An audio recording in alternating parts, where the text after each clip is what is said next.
You say that like I can't tell. I'm a Like, professional. You complain when I don't tell you we're live. So I'm not like just taking away your ability to complain. Yeah, I'm not going to complain. You don't need to tell me that we're live. I can look at the screen. I'm fully aware. I have all the information available to me. Don't treat me like a child. Hey. I'm going to flip myself around so that we're looking at each other. Oh, there it is. As always, folks, welcome to PvD. We are joined by a couple of Johns doing some dice action. Please let me know if the audio is fine. It's obviously new audio setup means hi John, long time no see. Hey Hunter. Obviously audio's fine, grand, because as we know, every time I change audio, yeah, I think we should be in the realms of seeing each other. Like, you all hear John sense okay? Audio good. Okay, cool. So every time I change the audio solution, obviously things need to get rebalanced and whatnot, which is a joy. And I say that with like the most fragrant levels of sarcasm. But I think we're good. Oh, how is yourself, my friend? I mean, I asked you that off stream how you were, but like you did. We pretend sometimes that we haven't just spent like 15-20 minutes talking before we go live. Yeah. Now, other times we come in hot with like an out of context bit of chat. Yeah. So I'm gonna do the second one. I'm gonna come in with a bit of out of context chat, right. Even though we've already started. I'm gonna go back in time and come in with a sentence that people are like, "What were they talking about?" Okay. Let us. And then all the skin fell off his balls. That's horrifying way to start a show. It's terrible. It's terrible. Like, should have picked something else. I regret it. Jesus Christ. Could you imagine that there? Like, it's just like just walking around day to day would just feel horrifying. Yeah, I wouldn't. That exposed them an organ. Anywhere. I wouldn't go out. I would probably, I'm gonna say sit in a bath, like a cool bath, but that's probably not good for it either. No. You would need to just gauze. Just like heaps of gauze, just to try and like stop like anything from like just anything like air getting at the open wound. Can we stop talking about it? It's actually freaking me out. Yeah, let's finish this section of player versus dermatitis and start talking about something anything else. Why did you bring this up? Fuck off. This is awful. Asshole. But I'm sorry, Hunter, that you still haven't got the call back from the doctors. He's been waiting on a call for like 4 or 5 days now from a I want to say a medical professional of some sort, but I don't know the exact name of the type of medical professional. Okay. So he's been annoyed at that there, but hey, technically a month. That's too long. That's too long, especially in an industry where, like, you know, our country where like they pay for their healthcare stuff and like NHS style, they have like insurances and stuff. That's true. Hey, Shiny, keep well, 'cause I'm telling you, you're looking well. What is on WhatsApp? That's a bit of Rhea Ripley right there. Oh yeah, Rhea Ripley. Mommy's always on top. I've got my piss juice. I'm going to choose to believe that is piss. I know it's not, but I'm going to choose to believe that. Nice piss juice. It's good piss juice though. Because I did know when I agreed to this, I was going to take out more than I don't know, 1 week. Yeah. And again, it's been easy as piss, but fucking annoying. Hey, Roy Harry, just keep well, because I'm telling you, looking well. Easy as piss juice. Oh yeah, easy as piss juice. It's Aussie. Technically, it's Aussie lemonade. I think it's just the light of the ring light and the way the camera filters are set up. It makes it look more sheer, like it's got like glitter in it than it really should. Like, well, I would say first of all, if your piss has glitter in it, you've probably had a really good time or a really bad time. I know you can get edible glitter, and people put that in. That's true. People put that in alcohol. They put it in alcohol as well. Make like cocktails like shimmery and universe like and stuff, and it looks really cool actually. It does look cool. Like blue you're a former Carajo. Carajo. That's how you pronounce it without saying any of the letters. It's blue. But yeah, thank you very much for the retweets, by the way. Mick, what a sweetheart they are, as well as his Royal Highness. Thank you very much for the retweets. Humble also gets used to decorate baked goods. I've seen it in food. I did say cakes. Yeah. So, you know. I have seen it on food, but I think I find it was more memorizing in drinks because again, you see it move. Yeah, it's such a like a sweeping, moving, wonderful, just effervescent looking joy, and I'm like, I want it inside me. I put it in my cum. It's a good way. A glittery cum. I inject it right into the ball sack. That's an extreme way of doing that. Shan, thank you very much for the retweets as well as yourself, Hunter. You're an absolute sweetheart, Hunter. Thank you very much for the retweets. Look at that, there are people just absolutely supporting us in our live stream endeavors. We love to see it. We love to see it. I know what we'd love to see you do as well. We'd love to see you go over to John Sense's channel. I'm just saying, maybe just hit it if you haven't already done so. Just by that link there in the chat, and that way you don't miss out one of his live streams as he goes live. Thank you so much. I see you've updated the. Oh yeah, I got it immediately. There. Thank you. Appreciate that. Immediately after the stream last week, I was like, "Bam, getting this done." But yes. So yeah. But how is your weekend though, and your week since we last were on camera together? Week was largely uneventful. Weekend was good. Had a busy Saturday. We went to the theater. Ooh. Saw a piece about isolation and gay shame. It was a one-man show. Okay. Which was good. It was like autobiographical and tried to cover a lot of ground. Mm-hmm. And the guy who was doing it kind of like would touch on like a part of his life and then move on to the next bit. And I'm like, hang on, you just spent like 3 minutes of a 1 hour show talking about how when you were 23 you got 5 kinds of cancer in one testicle. That feels like that deserved more than 3 minutes. That sounds like there's a lot to be processed there. That is fucking wild. I was just like, that feels like it was more a very important part of your life and that we skimmed past it quite quickly. And I would rather that you didn't bring it up at all if you weren't going to take the time to look at it. So I really enjoyed the piece, but I was like, I would have either liked it to have been longer or more focused. But it was very good. We then went for food, and then we went to see WWE Live. Oh yeah. Which was good crack. It was very sad. Rhea Ripley's injured, so she wasn't there. Yes, I did see that. She had to give up the belt Raw after Mania. Yeah. Seth Rollins also injured, wasn't there. He was in surgery at the time, if I believe. Yes, because he tore his meniscus. Yes, never a great thing to tear. I heard the recovery on those is fucking wild. Drew McIntyre was injured, but was there. He was great fun because he kept getting a microphone handed to him during the match. I heard at one point he said no more sexy Drew. Yeah, he did. Because the crowd kept chanting CM Punk, so he mouthed off a bit with the crowd. And he wears the leather kilt down to the ring. Yeah. He started the match in it and then whipped it off at one point, and the crowd was like, "Ooh!" And then he like put it back on. He was like, "No, you've been nasty to me. No sexy McIntyre for you tonight." And then he whipped it off again later. So that was nice. It was nice that we got it.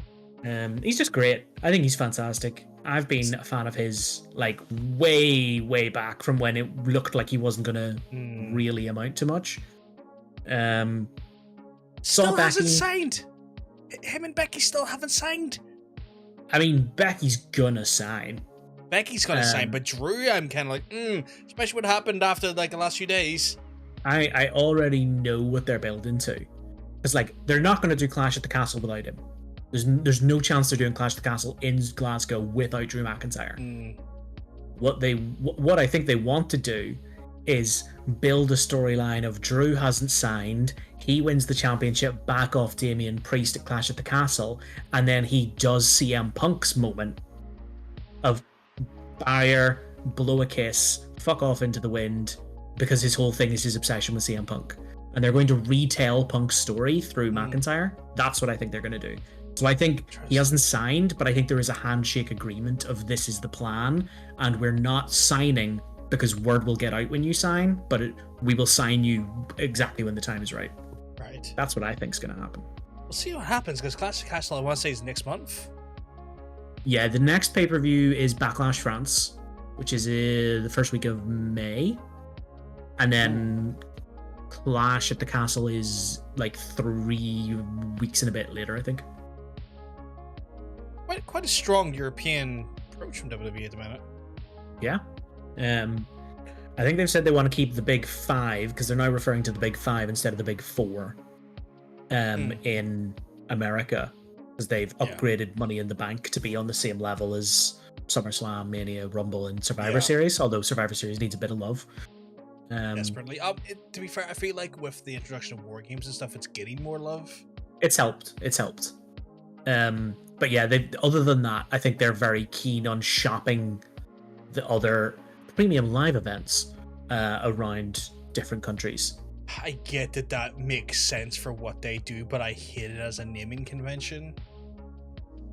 A premium live event, if you know what I mean. Yeah. Yeah, it's one of those where I'm like, yes, the name does make sense because pay-per-view isn't really as much of a thing as it used to be. But I think there maybe could have been a better thing to call it than PLE. It doesn't sound good. Apparently I'm a bit low. Is that improved it, Hunter? I've just given myself a little bit more gain there. Raise yourself up. I've got what they've called Big Knob back, so I've got big... Yeah, it's very good stuff. You don't need to tell me. I've got Big Knob back, which was a staple from the old days of streaming, where I had a big knob that would control the gain on my mic, and now I've got a big knob back again. You never lost it. Being frightened again here. Cheek of it. What were you saying, so? What were you saying now? What was I saying? Oh yeah, we saw WWE Live.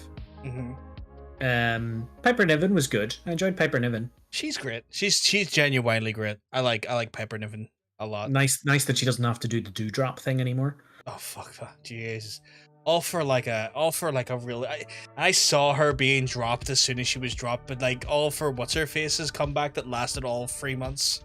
I can't remember her name now. But yeah, what a fucking woeful gimmick, dewdrop. Jesus Christ. I watched an interview with Piper Niven the other day where she talked about how she was told, okay, your name's Dewdrop now.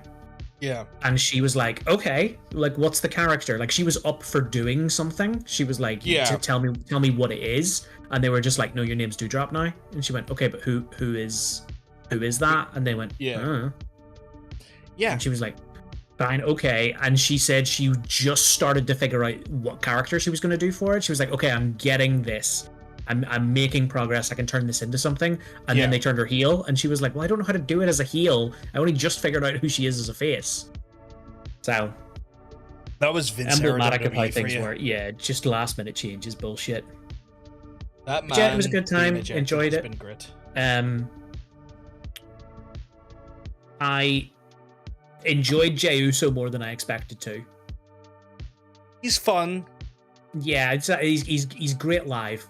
I don't think he's amazing on TV. I don't think he's bad, but I don't think he's amazing. But live, he is good. He gets the energy going. He's very good at that. And you need people that can do that. Because the match before his was Becky Lynch and Piper Niven. And then they go back, and you're like, okay, Jey Uso's music's hitting. Here comes the bouncy hands thing. Yeah. But Becky Lynch came back out with him, so she was doing it all as well. So that was good crap. Was that technically her hometown gig, or did they have a Dublin show? Yeah, I don't know if they did a Dublin show or not, because it was Finn's hometown gig. Because he's County Wicklow, and they didn't do a show in Wicklow. Yeah. And they didn't have Finn Balor on the screen. They had Prince Devitt. They announced him as Finn Balor, but on the Titan Tron thing, it said Prince Devitt, and I was like, "That's cool." Like, that's pretty cool. He used to like fucking wrestle in Portadown and stuff. It was wild. Oh like, yeah. with the lads in Carrie Duff, I think is where the promotion is at the minute. Yeah. But it was so funny because JD McDonough's from like the same place. So Finn Balor comes out and everyone's like, hey, hometown boy, and JD McDonough comes out and no one gave a shit.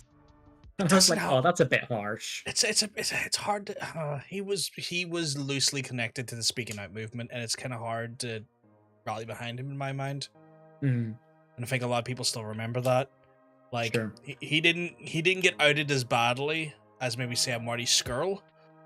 But like there was some shit that he was accused of, and WWE were very aggressive and sweeping under the covers. Like, we don't know anything about this. Our internal investigations are going to find out, and we'll let you know. And then just never talked about it again. Yeah, but that's no surprise considering who was running things at the time. Yeah.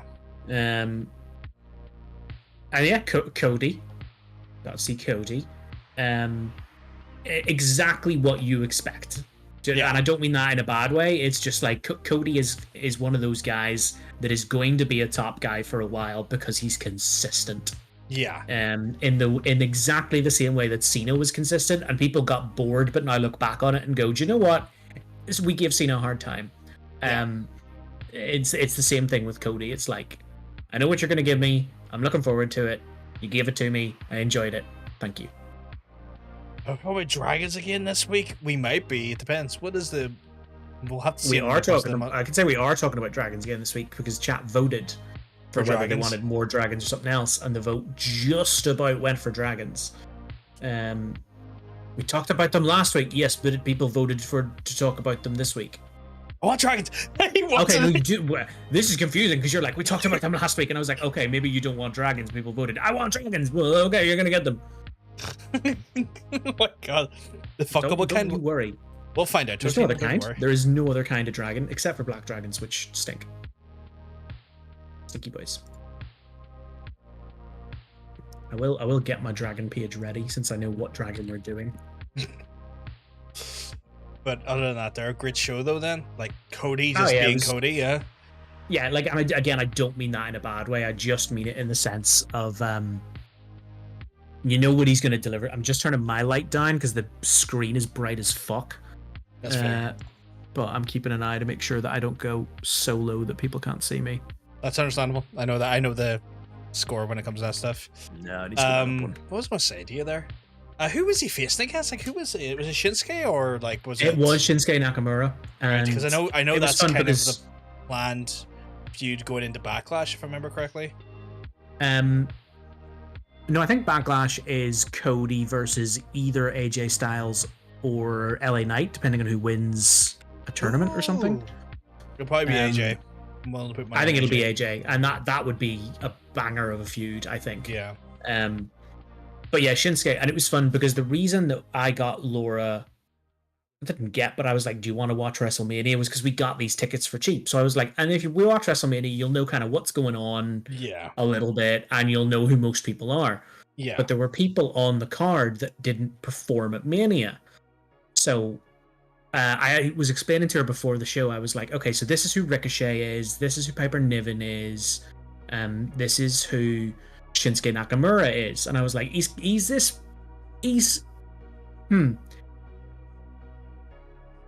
meant to be a weird rock star man. The closest thing is he's a bit like Prince, but not. And he wears a gum shield. Because he's the King of Strong style. Yeah, I was like, you'll get it better when you see him. And first of all, I think his entrance is fucking great. I love an entrance that is different than everyone else's. So like the screeching violin and stuff. I'm just like, yes, give me an entrance that the music hits and you're like, I know who this is straight away, and I'm getting a presentation. And she fucking loved it. She loved his creepy bow. She loved all the weird movements he does. She was like, who is this red suited daddy long legs motherfucker? He's like a weird sexy auteur man. Yeah. And I think he deserves a good wee run. Because I know he held the IC belt for quite a while, but it was one of those runs where they gave it to him and then did nothing. They fucked him over so many times on the way to a fucking world championship, and it's like, it's frustrating because like his stuff in New Japan is like, you Her lengthy limbs. Hey, Queer, I hope you keep well because I'm telling you, you're looking well. But like, it's one of those ones where it's like he is so like weirdly charismatic and stupid, but also kind of like weirdly suave at the same time, and like he's just such a like the part where like he's kind of like bent back at his knees, but he's also on his back, but his knees are curved in on himself, and he's just humping the sky at the ropes, and you're like, what are you doing? What is this weird sex art that you're up to? Oh my god. What is that? At the counterpart mother's stumpy parts. He straddles that line perfectly between like weird, charismatic, and slightly sinister. Yes. That is just very engaging to watch. So yeah. She had a really good time with that. So yeah, it was good. It was fun. It was interesting getting her take on what going to live wrestling was like, because Laura and I, theater background. And Laura was definitely a theater kid, loves going to the theater, and she was surprised at first because she was like, oh, people keep just like getting up and walking around and going out, like no one's just sitting and taking in the show. And I was like, no, it's more like a sports show than a theater show. Yeah, but it's also more like a pantomime than an actual sports match. Yeah, because there's a lot of audience interaction and back and forth, and that kind of uncle moderate appendages. Fuck me, Jesus Christ, I can't keep up with this. The NB version, parent normal length extremities. Yes, yeah, that sounds right. See, it was just interesting to get her take on like the vibe of the show. There was a couple sat behind us, because we were in like, you know, stairs between seats.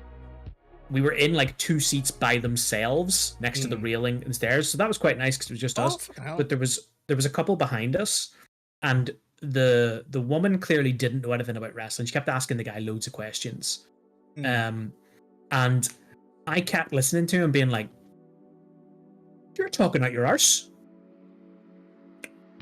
You have no clue what the answer to the question she's asking you is, and you are just 100% bullshitting because you know she doesn't know.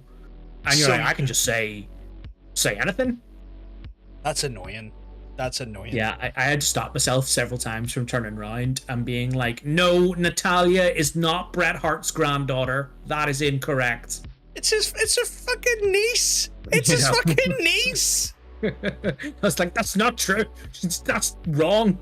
Literally his niece via his sister. Yeah.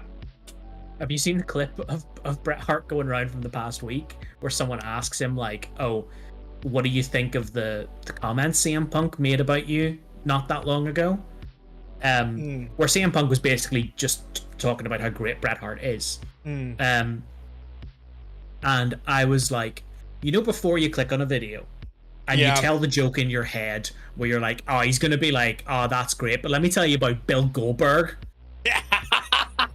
Mate, he genuinely did that. He genuinely did that. He was like, oh, yeah, CM Punk. Bill Goldberg's a piece of shit, though. And I was like, mate, no.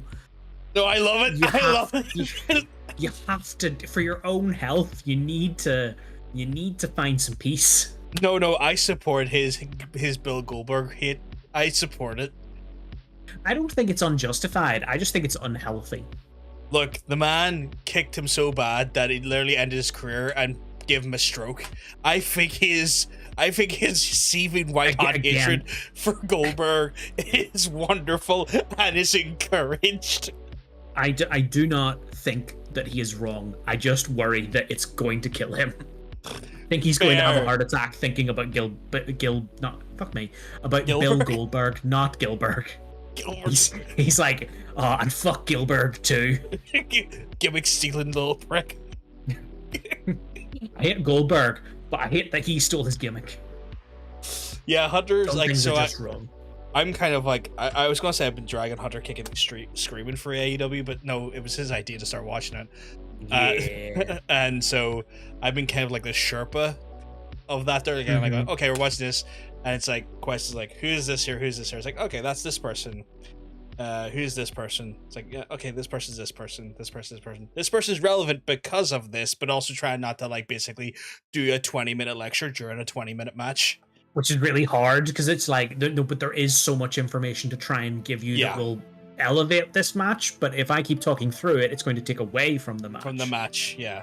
So there's stuff like that there. And it's interesting just to sort of like go through that there. It's like, oh, he's never watched a match before. He's never watched, because like AEW for the last 4 weeks has been good because like they've just put on like 4 weeks worth of very varied matches. We've seen like very like technical strong style. We've seen very technical like Diane Braniel matches. We've seen some real high flying stuff. We've seen some absolute wild hardcore. We've seen just like luchador like work rate masterpieces. We've seen like just brutal men smashing big men, meaty men doing meaty thing matches. It's been like a real great sort of like getting someone into wrestling. For some reason the last 4 weeks AEW was like, this is great, every type of match that's ever, so many variations are happening in the space of 4 weeks. What the fuck, this normally is never this varied. But hey, this is working great for me when trying to show the breadth and length of what wrestling can look like. But that's also kind of like, there's so much things that I could explain, and I am just trying to bite my lip and when I should be talking about it and when I shouldn't be. I certainly don't know Hunter as well as you do. But I'm going to go out on a limb and guess that, based on what I do know of Hunter, that Hunter has already selected some men that Hunter is enjoying. Yes, do you want to guess though who they are? Because I think that would be intriguing. I would need to look at the roster page because I'm not up to date with AEW. I also don't particularly claim to know Hunter's tastes. So that's where it becomes interesting for you if you're able to kind of work out who he is gravitated toward. Not, I would be making guesses. It's also a question of whether Hunter wants me to try and guess. I'm not going to guess unless Hunter's like, okay, this is fun. If you get too many right, I may need to go sit in a corner. Wrestling is for secret homos. No, wrestling's for everybody. For everybody. Welcome to. Okay, I'm gonna make an initial guess that I think is a fairly safe, broad guess. And this will help give me some information. I'm not saying that this is based on anything I know about Hunter. This is just like you have to start somewhere, right? Yeah. Hangman Adam Page. I'm just starting there to get like a sonar ping. So he's out on injury at the minute, so he hasn't seen anything of him in it yet. Okay. And so is Kenny, for that matter. Both him and Kenny are out on injury at the minute. Okay. But I like that was your measuring post, because that is a very good measuring post. I feel like that's kind of like in the, those 4 segment graphs. I feel like that's kind of the middle-ish. Yeah, Hangman is oh, this is tough.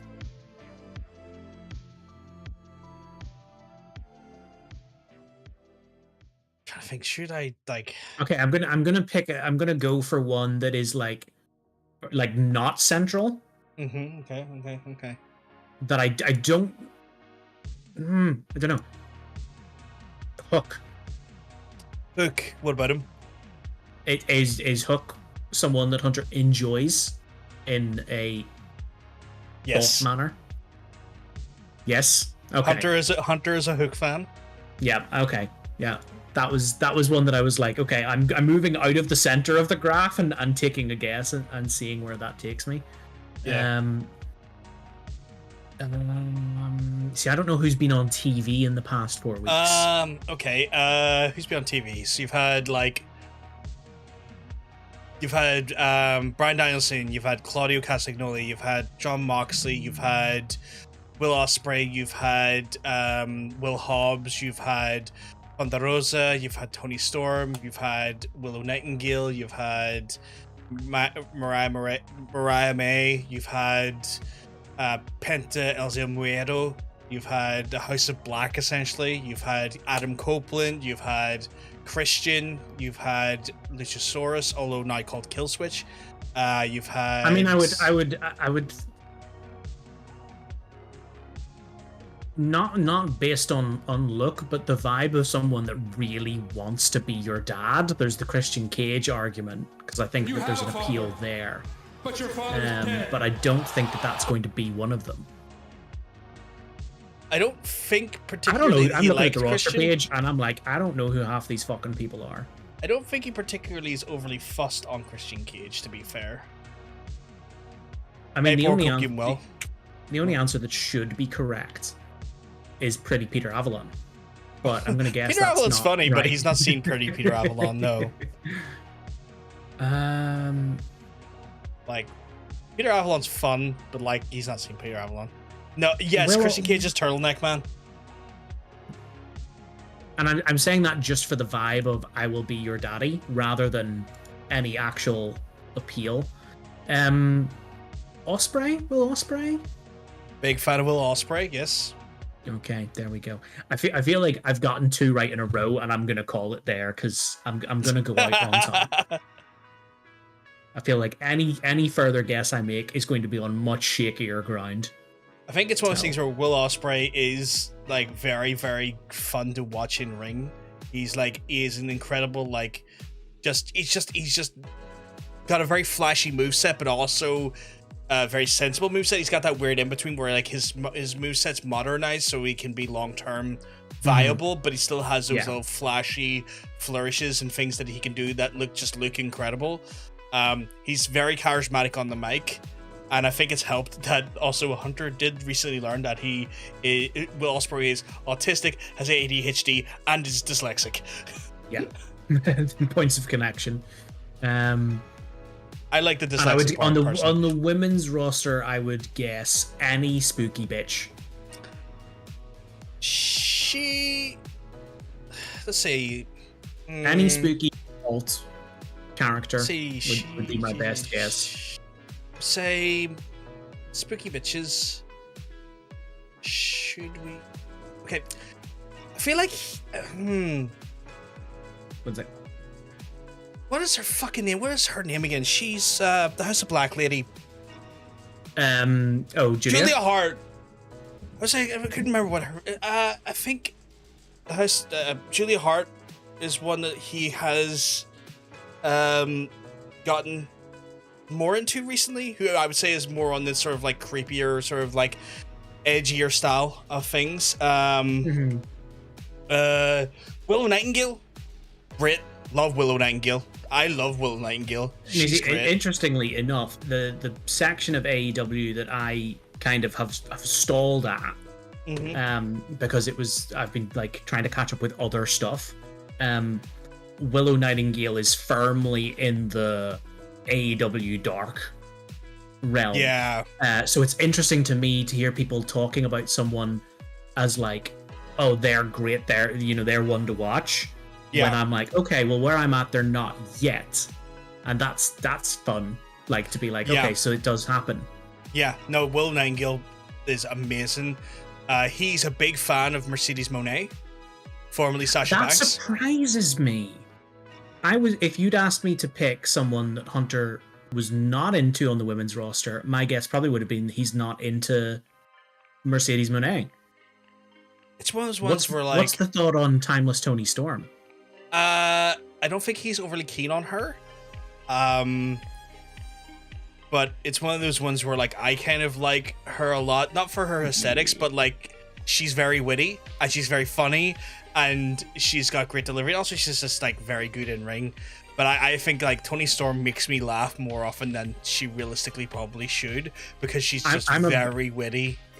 I'm a big fan of anyone that is doing something we haven't seen before. Because for people like us who have been watching wrestling for a long time, I'm not saying we've seen everything. We definitely haven't seen everything. No. But we've seen a lot of the stuff that comes around often. So when someone does something genuinely different, I'm immediately engaged. I'm like, I want more of this. This is new to me. I may decide down the line that I didn't like it, but I like it because it's new. Whereas I get that for someone like Hunter, because everything is new, it doesn't have that same like fresh appeal, and probably takes it more on face value for what it actually is, rather than us viewing it through a lens of like, oh, this has never been done before. It's interesting because they're playing around with this and that. And so it's maybe a more honest view of it. Yeah, like I agree. It's like, again, I'm not overly fond of like the sort of 1950s Hollywood starlet sort of aesthetic, but she's doing it well. She is very, but again, she's very witty. Like that one time at the press conference where she called out Wendy fucking Richter, I lost my shit. And this was like in the run up to like the rumors of like Mercedes Moné joining AEW, and she like kind of just goes like, Tony, I know that this is something you may not want us to be talking about, but it's like, she was like, it's like, I'm calling you out, Randy Richter, you bitch. Like, what the fuck? Randy Richter's like her 70s. She's been wrestling like 27 years. But it kind of makes sense that if Toni Storm is stuck in the past, that the wrestlers she's obsessed with are from the past. So it's doubly clever. It's like clever because it subverts the expectation, but also because it plays into what she's doing. It's very smart. It's very smart. Hunter says, I'm also with the men looking at it through a very gay lens. Hunter, I want you to know that when I looked at the men's roster trying to figure out who you would like, that is the only lens I used. I did not use a lens of who I thought you would enjoy the ring work of. I was like, who will Hunter be thinking of doing things with? There's Hook top of the list. Oh, you do not want to fuck Hook at all. So I stumbled into an answer. Because when I said that, okay, that's interesting. I got that one right, but I got it wrong. I'll say right now, he's keen on Swerve, which is like, how could you not? Swerve is just a charisma bomb going off regularly. And then obviously, formerly Edge, Adam Copeland, who's also just a walking charisma bomb. True. It is Swerve's domicile. Adam Cole is the for a while the murder grandpa, because he went like full Mick Foley, like feud levels of murder grandpa. It is alarming how he's one of those people that has looked older really quickly. Yes, like for ages he looked the same, and then I looked away for 6 months and looked back, and it's like, dude, he gray unless he was like using like hair dye just kind of like thin out the sort of grays in his hair. He went gray fast. It's not even gray. It's his face. Oh, yeah, to be true, he's the haggardness around the cheekbones. Apparently, he's done a lot of weight loss because he's done a lot of cutting, not in the self-harm way, but he's been cutting a lot of fat and stuff off himself, and he said he done it to get abs. And Christian was like, how the fuck did you get those abs? He's like, just planking, mate. And they both got like a set of abs from planking. Fair. No, he's still hot. He's just hot in a very different way than he was like 4 years ago. It happened really quickly that he was suddenly, oh yeah, you're getting old now. Yeah, no, he definitely like done that thing where like, I think by shedding the weight, it just brought to the forefront how old he really is. And it's kind of weird that like getting like thinner has done that, but I guess that's probably normal, I guess, in humans. Yeah.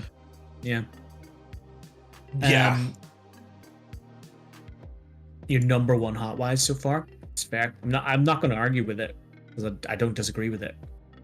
Yeah. So yeah, been getting Hunter by his own request. He's like, you're into wrestling. Can I watch wrestling with you sometimes? Like, yeah, of course. Let's watch him wrestling. And so we've been doing the thing where we watch. To share an interest. Yeah, we started with Dynamite. We tried to do Collision, but Collision's feeling like Smack. It's starting to feel like Collision's starting to feel like 2004. No, that's really not right. Let's say 2010's version of SmackDown, where it's just basically the recap show for Dynamite. Yeah, where you've gone past the age of the Super Six. Yeah, and it's just it's barely its own show anymore. It's barely its own show. Like, you have one or two feuds that get built on it, but it's not the thing that Dynamite is. So it's just one of those things where like me and him have been watching just Dynamite every week, and then obviously this week and tonight we're watching Dynasty. We watched a little bit of Dynasty today, getting in between dinner and stuff. Got a bit of Dynasty in, and we're going to finish Dynasty off tonight. I've not properly looked at it, but I've glanced at the card for Dynasty, and it's stacked as fuck. It's such a good card. Like, so far, every match has been, in one way or another, quite a banger. Like, there's been no slow matches. Like, I would argue the slowest so far is like the Jericho and Hook match, but that's because Jericho. I believe I don't know whether it was. I don't think it was Dynasty, but there was a like a Rampage or something. I don't know if Rampage is still a thing. It is, yes. Where Jericho was wrestling someone, and that beautiful chant started from the crowd. It was reported from people that were there of "Please retire." Yes. Which. Ooh. Oh yeah, I heard about that one actually. I forgot to mention that though. Also at Dynasty, he was getting a chance of. He was getting some bad chants, like they were Fozzy sucks. Fozzy sucks.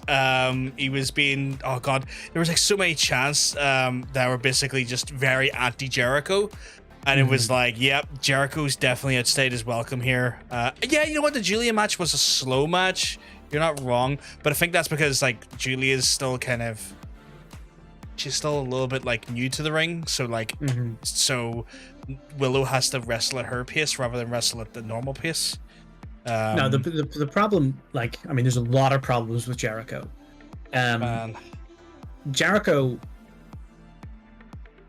hasn't done enough of a reinvention in AEW for a while. Like, he's done small reinventions, but not like the way he used to reinvent himself. Yeah. He hasn't done a big enough reinvention of his character for people to be interested in him. So all people are seeing is the negative impact that he's largely having on younger talent, because Jericho is still of the mind, well, I'm giving them the rub. They're getting a bit of a glow off of me. And it's like, no, they're not. It might be good for them to wrestle matches with you, someone who's experienced, and to get some ring psychology figured out like that. There may be good for them in that respect, but you're not doing them any favors with the crowd and their character work. I think the bigger problem is that, like, his current gimmick he's running with is the Lionheart, and to me that was his first ever gimmick ever. And being at his elevated age and elevated level that he is in his career, in the sense of like how far his career has gone, for him to revert back to Lionheart screams old man having midlife crisis trying to be young again. I mean, Jericho has been screaming that for several years. Some of the times where he comes out with that very clearly badly dyed hair, the yo-yoing of weight, where at times, you go, oh, he's really got himself, he looks shredded, he's really turned around, then, oh, he's bloated again because he's back on the booze. He's just, he needs to take a step back and think about what he's doing rather than just keep stumbling along.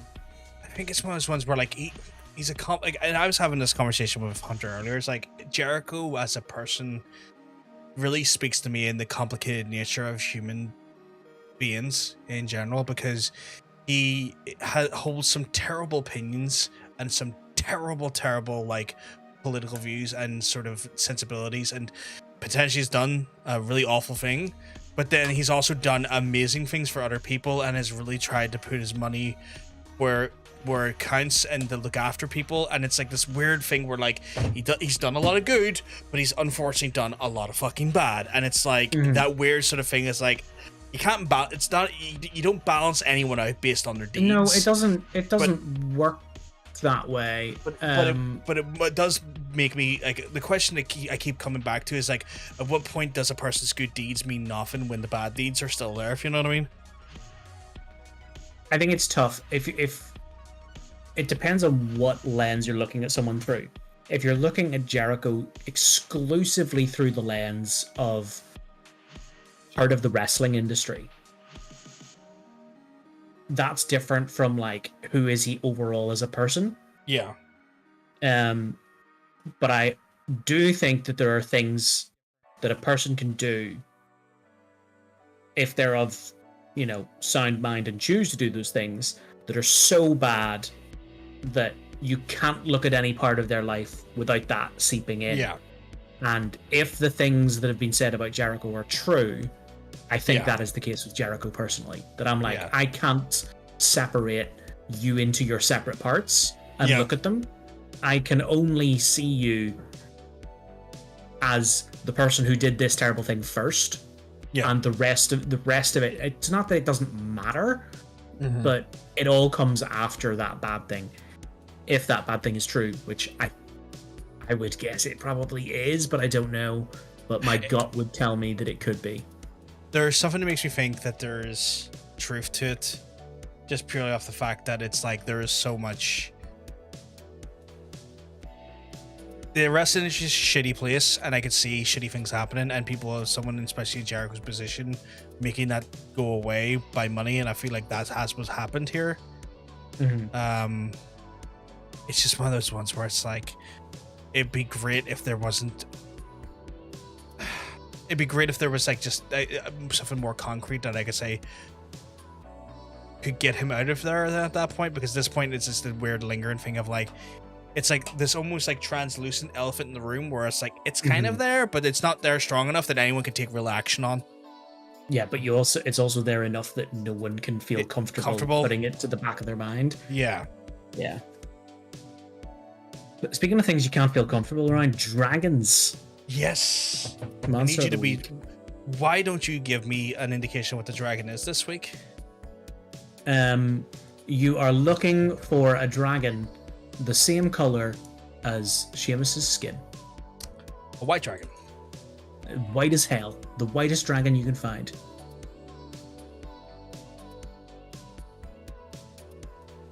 Why? Google decided to give me results for France when I was looking at white dragons.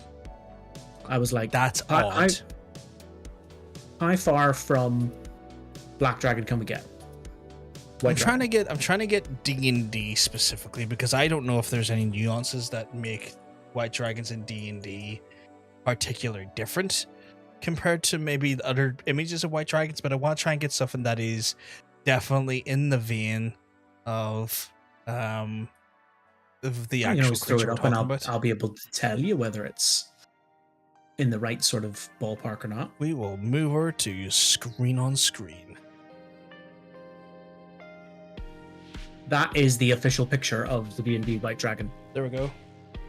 Which I like because it looks like he's just kind of like trotting along. Yes. Or that he's like at the bottom of a lake and doing that weird walkie swim thing. Yeah. It just makes it kind of cute. Yeah. So we did blue dragons, which were a little awkwardly positioned with the cams.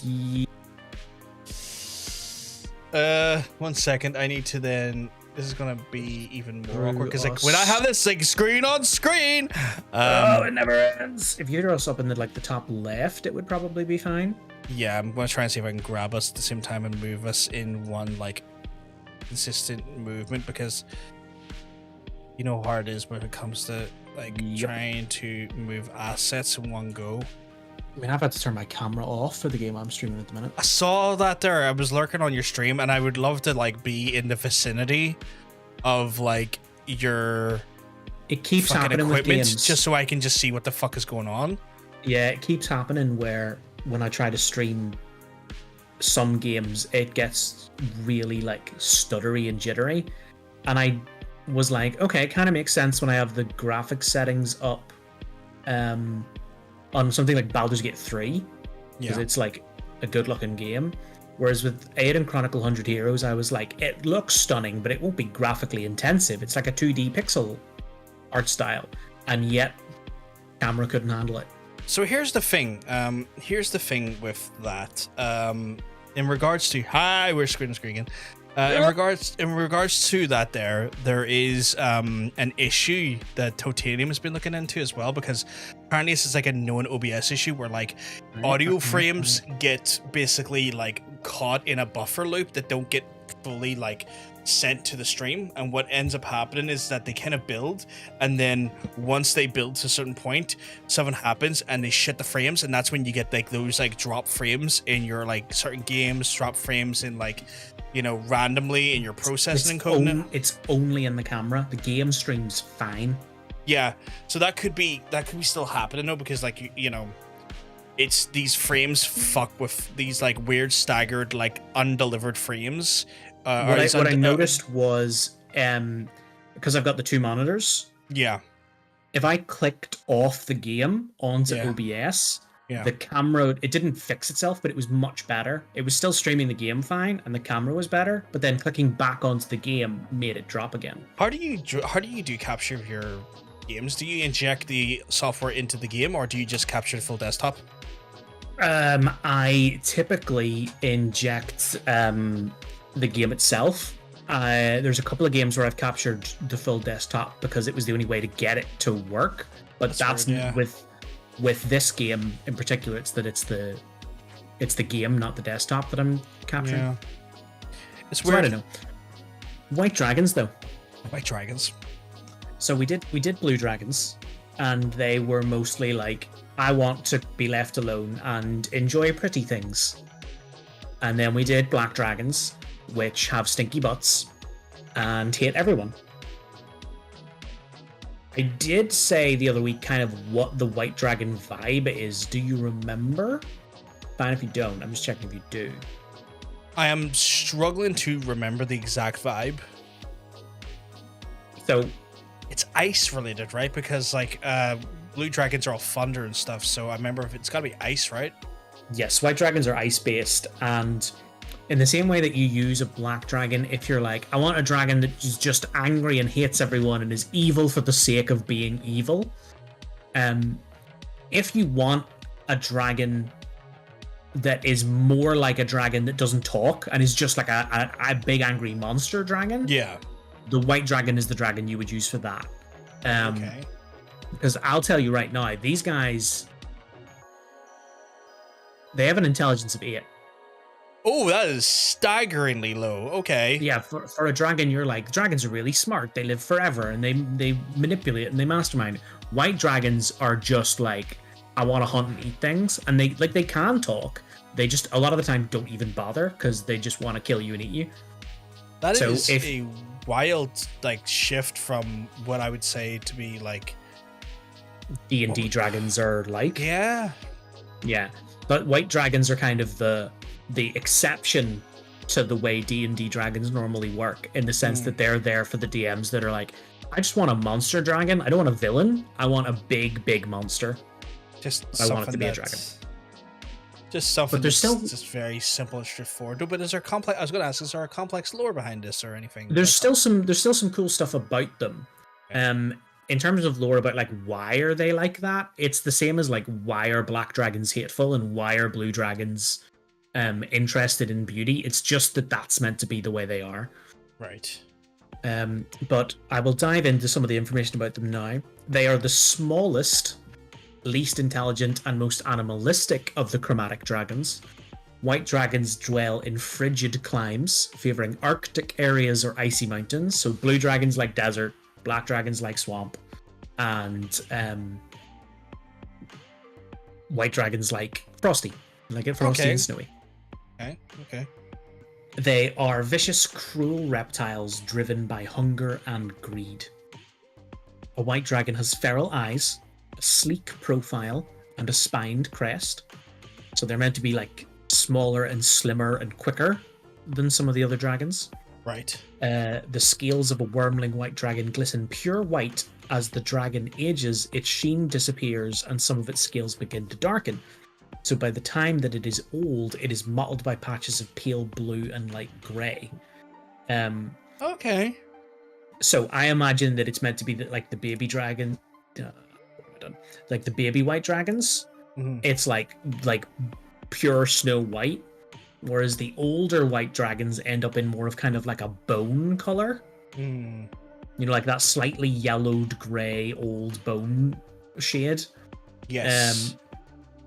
Or like the Well, that is one sexy calcification. motherfucker. Yes, exactly. That kind of vibe. Hello, Trash Panda. How you doing? Hey, Trash, keep well. Let me tell you, you're looking well. This patterning helps the dragon blend into the realms of ice and stone in which it hunts, and to fade from view when it soars across a cloud-filled sky. So they've got that natural camouflage in those snowy areas they like, that it's like, I am blended in perfectly. Yeah. Primal and vengeful, white dragons lack the cunning and tactics of most other dragons. However, their bestial nature makes them the best hunters among all dragonkind, singularly focused on surviving and slaughtering their enemies. A white dragon consumes only food that has been frozen, devouring creatures killed by its breath weapon while they are still stiff and frigid. So it just wants tasty frozen treats. It does not want hot meals. It wants straight out the freezer, no temperature, crunch, crunch, crunch. Right. It encases other kills in ice or buries them in snow near its lair, and finding such a larder is a good indication that a white dragon dwells nearby. I think that's really cool, the idea that they have a fridge. Because they eat their food frozen and their breath weapon freezes things, it's like, okay, I don't want to eat you yet. I'm going to put you away. And then when I'm like, ooh, I've not had orc in a while. Let me go in the cupboards. Let me see what I've got. Whereas other dragons want their food fresh and cooked. So I'm like, oh, that's a fun difference that makes sense for a creature that freezes things. It's wild. It can worm its dragon cock and is forcibly dragged off stage. Kind of looks translucent. Yeah. Oh, I'm glad, Panda. I know for context, Trash Panda's been putting down Limecrete in their home. Ah. So a lot of like work. Yeah, a lot of heavy work and whatnot. Hey, Tallbrick, we keep mugs and tell you're looking well. It wants hot twinks, though I can tell. It canonically does. It wants cold food and hot twinks, as do many people. A white dragon also keeps the bodies of its greatest enemies as trophies, raising corpses where it can look upon them and gloat. So it will just have like a gallery of, here's all the people that thought they could fuck with me. Look at them now. And I admire that. If I could do the same thing, I probably would. The remains of giants, remorazes, and other dragons are often positioned prominently within a white dragon's lair as warnings to intruders. So imagine you're like in an icy cave and you don't know what lives in it, and you just see all these other scary monsters, including maybe another dragon, that are frozen, and you're like, right, well, now I'm shitting myself, because what did this? Yeah. It's like, I know what I can do. What the hell did it do? Yeah. Though only moderately intelligent, white dragons have extraordinary memories. They recall every slight and defeat and have been known to conduct malicious vendettas against creatures that have offended them. This often includes silver dragons, which lair in the same sort of territories as whites do. White dragons can speak as all dragons can, but they rarely talk unless moved to do so. So white dragons are like, listen, I might be a thick cunt, but I remember that 12,000 years ago, your great-granddad screwed over my great-grandma, and I'm going to have you for it. Jesus Christ. And also that they're like, I can talk, I just don't think anyone is worth it. Why would I bother? Which is a vibe, honestly. It is a vibe. I feel the same way sometimes. Lone masters, white dragons avoid all other dragons except whites of the opposite sex, purely for reproduction. They may seek out whites of the same sex for other reasons, but they seek out other whites mainly only to procreate. Even then, when white dragons seek each other out as mates, they stay together only long enough to conceive offspring before fleeing into isolation again. So they hate other dragons so much that I imagine that while two white dragons are banging, they're both like, I fucking hate this, I fucking hate to get the fuck away from me. Are you done? Are you done? Right. And then they both fuck off. Neither of them want to be with each other. Is it Irish that holds a grudge like us? We do hold a grudge. We do hold a grudge. White dragons can't abide rivals near their lairs. As a result, a white dragon attacks other creatures without provocation, viewing such creatures as either too weak or too powerful to live. The only creatures that typically serve a white dragon are intelligent humanoids that demonstrate enough strength to assuage the dragon's wrath, and can put up with sustaining regular losses as a result of its hunger. This includes dragon-worshipping kobolds, which are commonly found in their lairs. Always comes back to kobolds, doesn't it? It's always fucking kobolds are like, yep, we love the big one. I'm gonna serve the big lad. Because they're like, we're little baby dragon boys. And look at that, they're great. I want to be like that. It's amazing. That's a fair point, Hunter. I was really careful last week not to do that with black dragons. But I should show the same care with white dragons. That is a very fair point, and thank you for bringing it to my attention. I was so hyper aware of it last week. I was like, say black dragons every single time. You have to say black dragons. Do not shorten it. It sounds terrible. And yeah, with white dragons, it is less of a big deal, but it is still important. Because if someone just comes in and is like, why did he say whites hate fucking each other? You know, it sounds a bit dodgy. Holy good fuck. Just even click that. I was like, oh no. But yeah, I will try to keep that in mind. Because there's certain points in the official text where it just says the shortened version, and I'm like, don't put the extra word in. So yeah, it's just kobolds really. It's not like it offends me as a whitey. You don't give a fuck in that sense, but it's just that you only ever hear white supremacists talk about it as well. That's true. That is true as well. And we don't want to be given that kind of energy. Heard it the first time and went, ooh. I will try to be on top of that. So yeah, it's mostly just kobolds that can be bothered with a white dragon being in charge of them, because they're just like, we deserve whatever treatment you give us. Freeze and eat us, please, daddy. Powerful creatures can sometimes gain a white dragon's obedience through a demonstration of physical or magical might. So it's possible to tame a white dragon, which you can't really do with other chromatics. And I think it's because white dragons are the closest dragons to just being big animals. So you can kind of do it, but they're still intelligent and can talk, so it's a bit weird.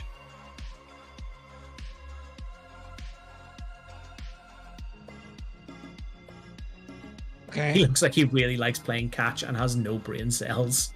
He is my best friend now. Girl, he does look like he likes playing catch and has no brain cells. Canonically, he does have no brain cells. Yeah, 9 is like below average intelligence. Yeah, and it's an 8. So it has a minus to its intelligence. Oh, I thought it was only 9. I thought it was 9, not fucking No, 8. it's 8. It's 8. Oh, he works for him. Yeah. So yeah, powerful creatures can sometimes gain a white dragon's obedience through a demonstration of physical or magical might. Frost giants challenge white dragons to prove their own strength and improve their status in their clans, and their cracked bones litter many a white dragon's lair. However, a white dragon defeated by a frost giant often becomes its servant, accepting the mastery of a superior creature in exchange for asserting its own domination over the other creatures that serve or oppose the giant. So they're kind of subs. That they're like, if you can prove to me that you're a worthy enough dom, I'm into it. But it's just interesting because all the other chromatic dragons are the vibe is very much like, we are superior to every other creature, we hate every other creature, we will not accept any creature thinking they're better than us. Whereas for the white dragons, they're like, no, if you beat us, we'll do what you say. That's an oddly submissive nature in dragons I wasn't expecting. Mm-hmm. Well, it's a completely different vibe. Would push a pull door when it doesn't work, you just walk through the glass. You say that, we'll get to that. That's kind of part of this. That will come up. Just me for real. Hunter. Treasure under ice. White dragons love the cold sparkle of ice and favor treasure with similar qualities, particularly diamonds. However, in their remote Arctic climes, the treasure hoards of white dragons more often contain walrus and mammoth tusk ivory, whale bone sculptures, figureheads from ships, furs, and magic items seized from overly bold adventurers.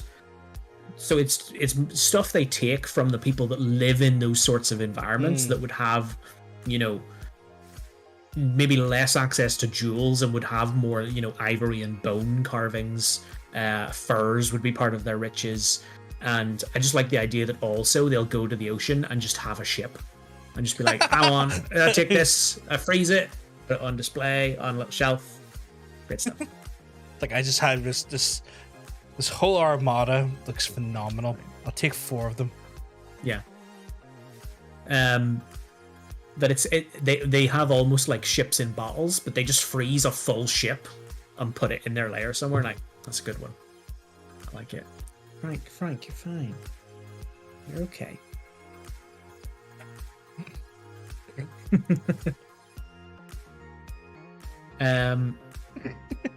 You're not wrong, Sean.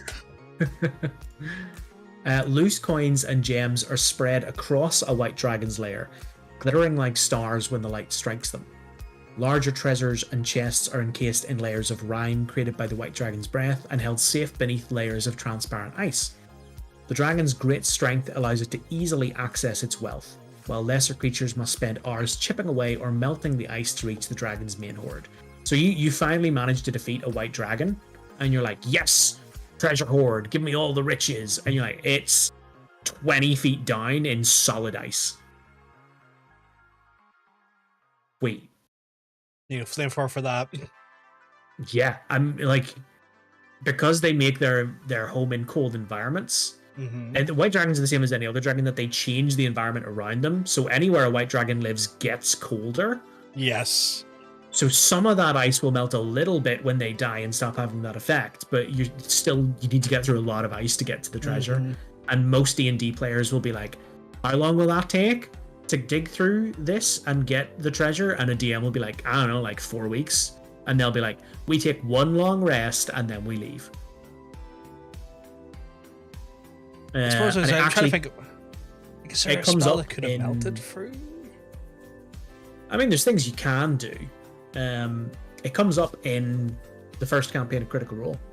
Oh, yeah, okay. That there's more than one time they defeat a white dragon and just don't bother trying to get most of the treasure because it's too hard. Frank? Sorry, Frank's being bad. It's all good. Can he catch a cold? No, he is immune to the cold. He is all about the cold. A white dragon's flawless memory means that it knows how it came to possess every coin, gem, and magic item in its hoard, and it associates each item with a specific victory. White dragons are notoriously difficult to bribe, since any offers of treasure are seen as an insult to their ability, basically to just take it from you. Like, if you are say to a white dragon, like, here, if you let me go, I'll give you this, the white dragon will just be like, but if I kill you, I get it anyway. You saying I can't? Are you saying I can't kill you and take it? I'll fucking kill you and take it. And then they do. So bribery works with some dragons because they're like, yeah, I'll take the thing because I can't be bothered killing you, and then when you come back through here, I'll take more stuff from you. Whereas white dragons are just like, do you think I can't? Do you think I can't fuck you up? Because I can. It's one of those ones where, like, I feel with regards to that they're going to get baited into, like, I feel like that's a good way to lead them into a trap. Could be. Just work off their pride, be like, I don't think you can beat me, and I don't think you can take the treasure that I've got in this very location. I'm going to specifically tell you that it's at. Yeah, I mean, they're not very smart, so that would then suggest they're not that hard to manipulate. Because their intelligence is only 8. Their wisdom is a bit higher at 12, but that's still only just like a +1. So it's pretty easy to trick a white dragon compared to other kinds. I also like that it remembers. The screen does keep flashing, by the way. I don't know if you had noticed. I'm noticing that there. Actually, I don't know why it's happening. I'm trying to work that out in the back end here as we speak. I like as well that they remember where every single piece of their treasure has come from. That they're just like going through each coin and being like, ah, yes, I remember getting this one when I killed that gnome adventurer. I remember getting this one when I killed that same gnome adventurer. It just goes through every single thing. Like, it's super, like, obsessive collector. Cataloging all their little shinies. Takes to, like, shiny watch it. And I remember looking at this watch as he was mouthing off at me. Yeah. Fuck. I remember that I got this after Bill Goldberg kicked me in the head. I will never forget that. Fuck Bill Goldberg. Hey, I love that Brett is still holding that. Like, fuck Bill Goldberg, but I also like the fact that Brett's still going like, no, fuck Bill Goldberg though. It's how he brings it up. No matter what someone else is talking about, he's like, yeah, that is a good point about Linguini.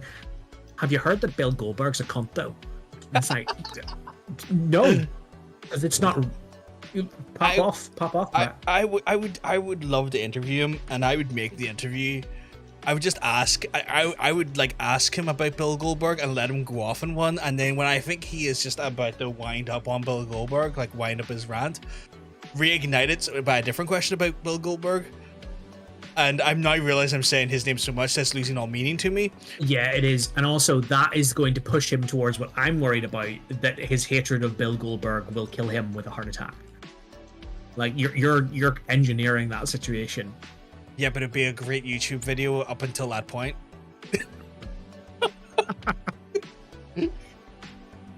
Heartless. I love it. As for White Dragon layers, lay it on me. White Dragon's lair in icy caves, no surprise, and deep subterranean chambers far from the sun. They favor high mountain vales accessible only by flying, caverns in cliff faces, and labyrinthine ice caves in glaciers. This next sentence is literally my favorite thing about White Dragons. White Dragons love vertical heights in their caverns, flying up to the ceiling to latch on like bats. Well, that's pretty cool. I love that they're the only dragon that is just like, what if I was upside down? Guys, have you thought about this? This is great. Has no one tried this? What if I just went click? It's like I'm getting great sleep. Just hung there like a little goofy guy. I also like the idea that if you went into a White Dragon's lair, you'd be like, oh yeah, there's some really big fucking icicles in here, and then one of them wakes up and you're like, oh fuck, that's not an icicle. That's not an icicle. That was just a pointy dragon.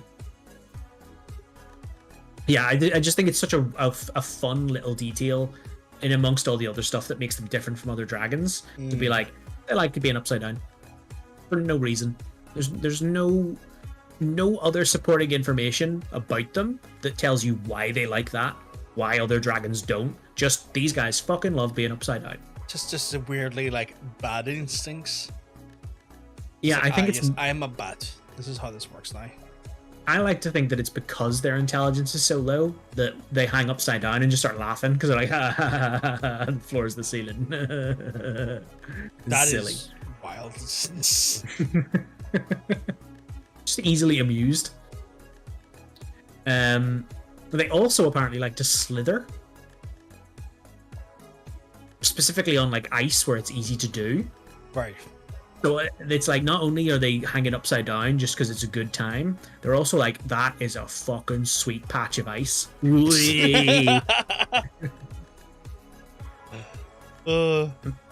I'm like, it's just it kind of does create the impression that they're not the brightest, but they're having a great time. It's like what penguins do. Penguins do that, right? Yes, that's what I picture, is that it's when penguins do it that the White Dragon just goes. There's my treasure dino. And there's actually more information later that will support this theory. Okay. Which sounds weird, but it is true.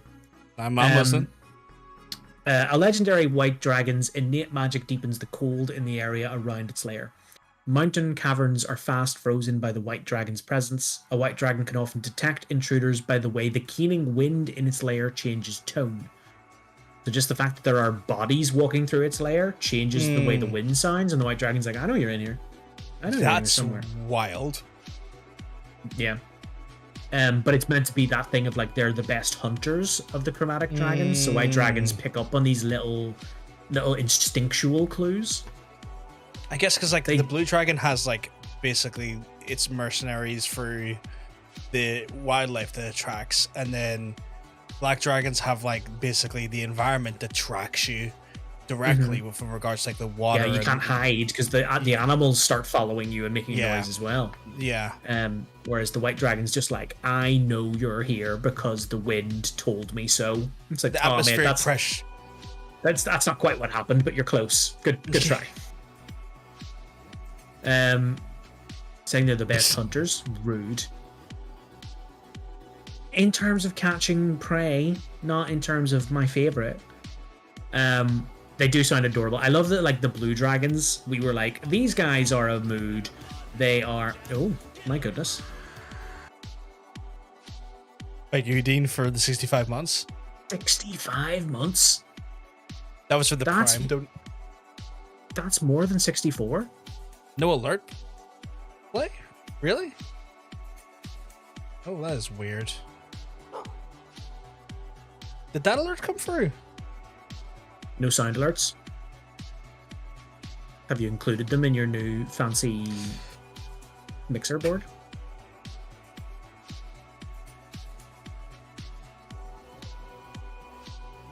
Apparently the bark happened. The bark happened. Pork says they're slow.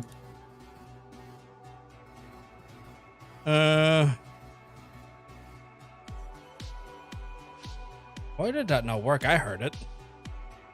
I didn't, but only because I have my own music playing. Because if I listen to the stream, I'll just hear us and it'll fuck with my ability to be a functioning person. Maybe it's just low. It could be low. I'm going to up the alert audio and then I'm going to do a test. Because my life is a consistent amount of annoyance with some things, but we'll just try and get this sorted. Not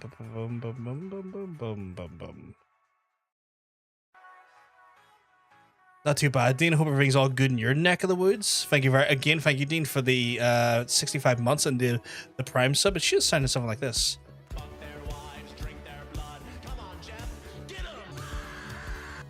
Did that go through? Work says they came through, but they were delayed. We're delayed, okay.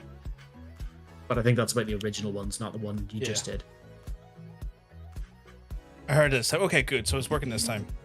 Okay. It might have just been low before. Yeah. But yeah, I love the blue dragons. We were like, these guys are a vibe. They just want to be left alone, live their own life, and have some cool stuff. They just want their cool stuff. And then the black dragons, we were like, these are angry swamp boys. Like, they just hate everything. And then the white dragons, I'm like, they're just goofy guys. They're just goofy eyes boys. That will kill you, but, you know, goofy eyes boys. They're kind of like dumb cats. They are kind of like dumb cats. I can fully get behind that. John Bacon. John Bacon. I know that him and John Bacon go to the same gym, so that would make sense. So a white dragon rests on high ice shelves and cliffs in its lair. The floor around it is a treacherous morass of broken ice and stone, hidden pits and slippery slopes. As foes struggle to move toward it, the dragon flies from perch to perch and destroys them with its freezing breath. So the idea that in an ice dragon's lair, like, you've got the bit you're on, and then there's all these high bits and perches, and the dragon never comes down. It just stays up away from you and, like, climbs along the ceiling and stuff and just waits for its breath weapon to come back and freezes you. That's interesting, because at that point it's like, unless you got something that's like, if the cavern's high enough, good fucking luck if you're a martial class. It is it could potentially be a blue eyes white dragon, yes. Oh, god damn it, the Yu-Gi-Oh intensifies.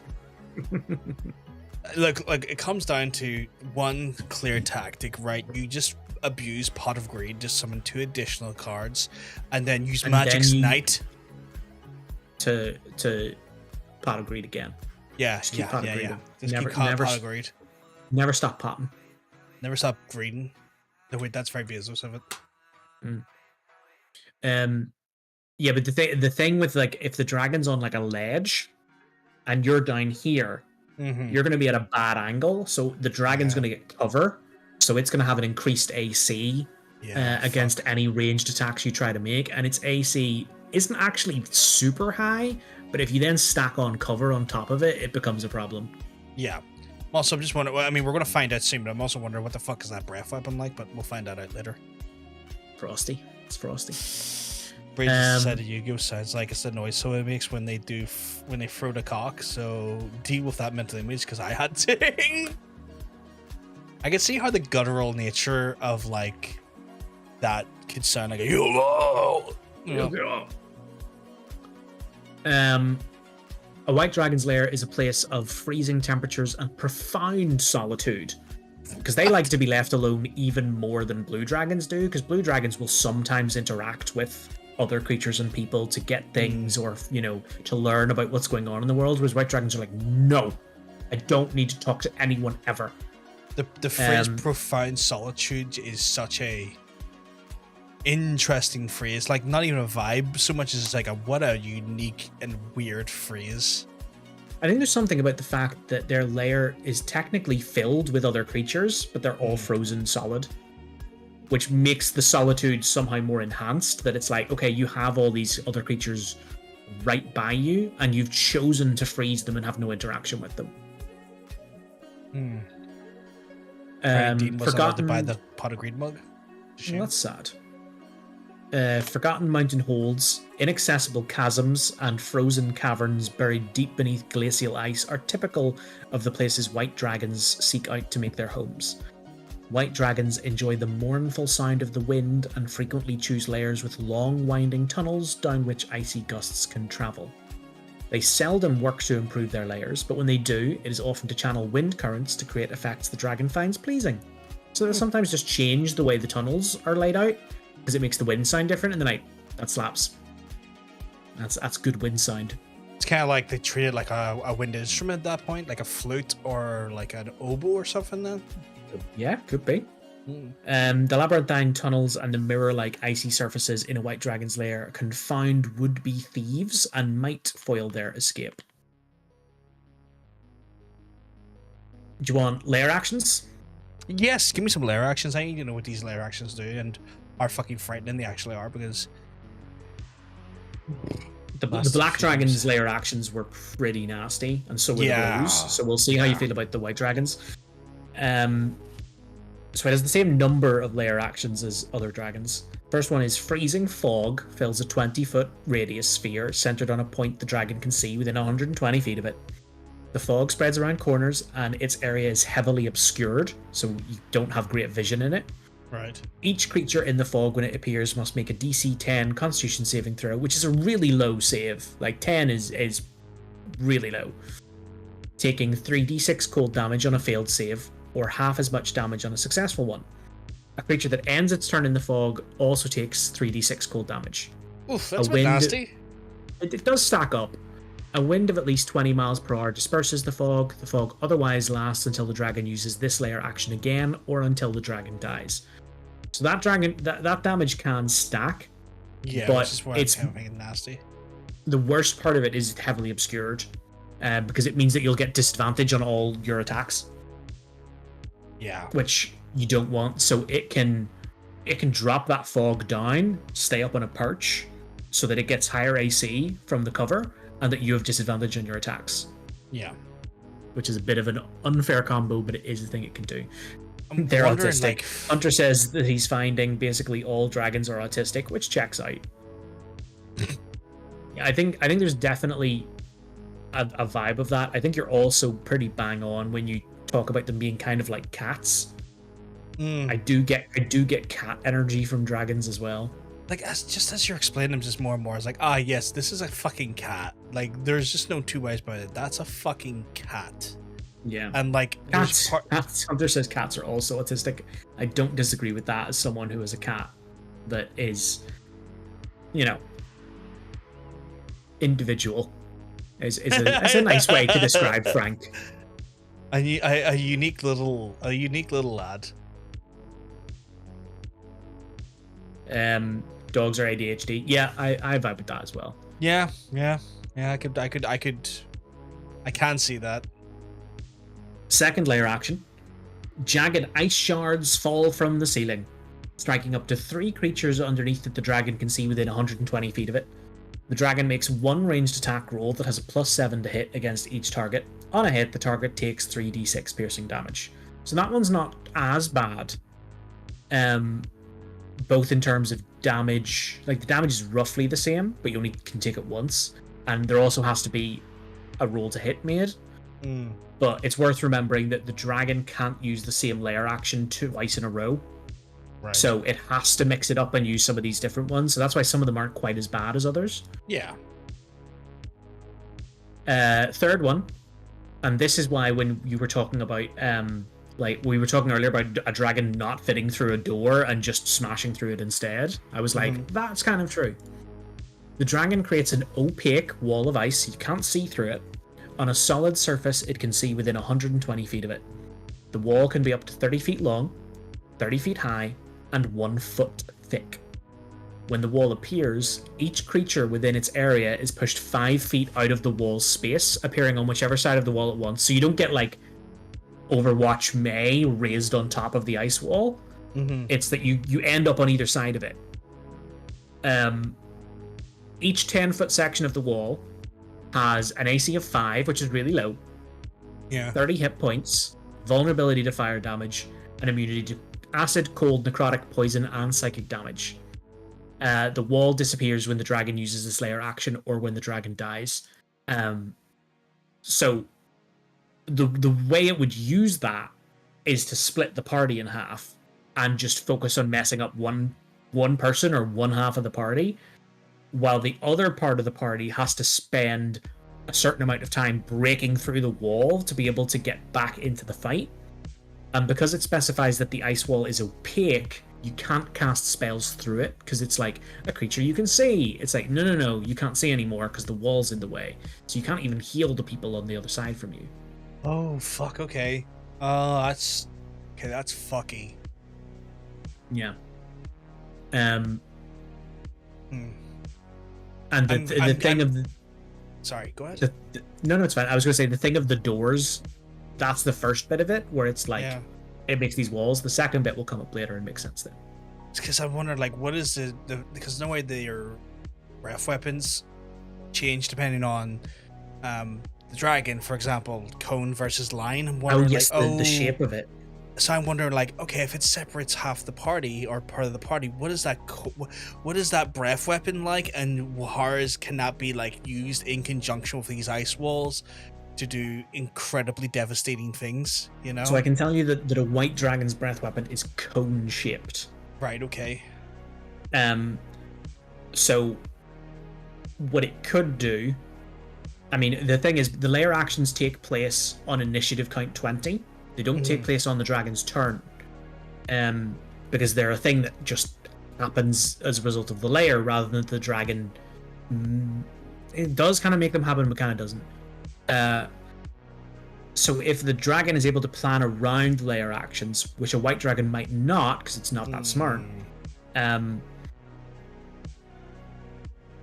a wall appear behind the party, or most of the party, so they can't maneuver and get away depending on the space they're in, so the white dragon can then position itself to be like, I can get all of you in this cone.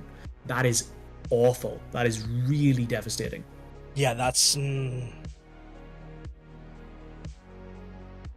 that sounds mean, but like also that's probably within its design to be quite mean. Like, this is not meant to be a, you know, the walk in the park encounter. It's designed to be a little bit more tactically challenging, so this is interesting. Okay. Yeah, plus as well, a thing to remember about white dragons is because they are more predator than villain, they don't play with their food the way other dragons do. They're not like, I'm going to show you how strong I am. They're like, no, I'm going to kill you. I'm going to kill you in the most efficient way possible. So if a DM decides to lean into that, there's no, okay, I don't want to fuck with the party too much. I'll take a swing at the tank rather than going straight for the squishy people. A white dragon is bestial enough to spot the weakest member of a group and target them exclusively. And then move on to the next week, you know, picking off the weak members of the herd. Basically, cloth wearers, but like, I mean, armor doesn't really work like that too well in D&D. It's kind of all cloth. No, it's not all cloth, but you know what I mean. Like I was thinking, like almost like Warcraft. It's like, oh yeah, the cloth wears your mages and stuff. It's like, nope, it's not like that. But it kind of is. I don't know. It kind of is.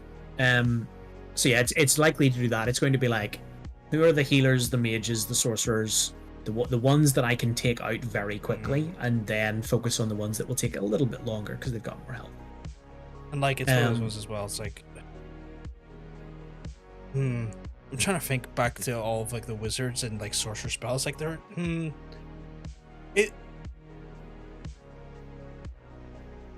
is there a specific spell for like, you know, a way you can increase your AC with certain spells? Is there one for damage immunities, like something specifically regarding ice? Yeah, there's things you can do to give yourself resistance to ice or fire or cold or acid or whatever it is. If you know it's coming, there's like I don't know what it's called, but like an absorb elements spell. So you can do stuff like that. There's also stuff you can do. You know, if you've got a cleric, they can give the party like extra hit points on top of their normal hit points. Aid. Aid does that, yeah. Yeah. There's a few others that do it as well. But I think I said it last week when we were talking about black dragons, that I was like, if you know you're going up against a dragon and you know what kind of dragon you're going up against, if you don't bring potions or spells that give you resistance against the damage type they do, whether that's cold or fire or whatever, you're asking to lose that fight. Yeah, and like the breath weapon is so nasty.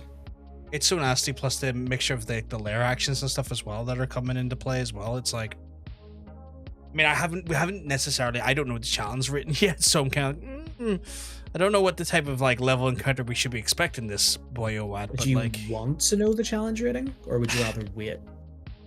I want to wait because like that's kind of like it.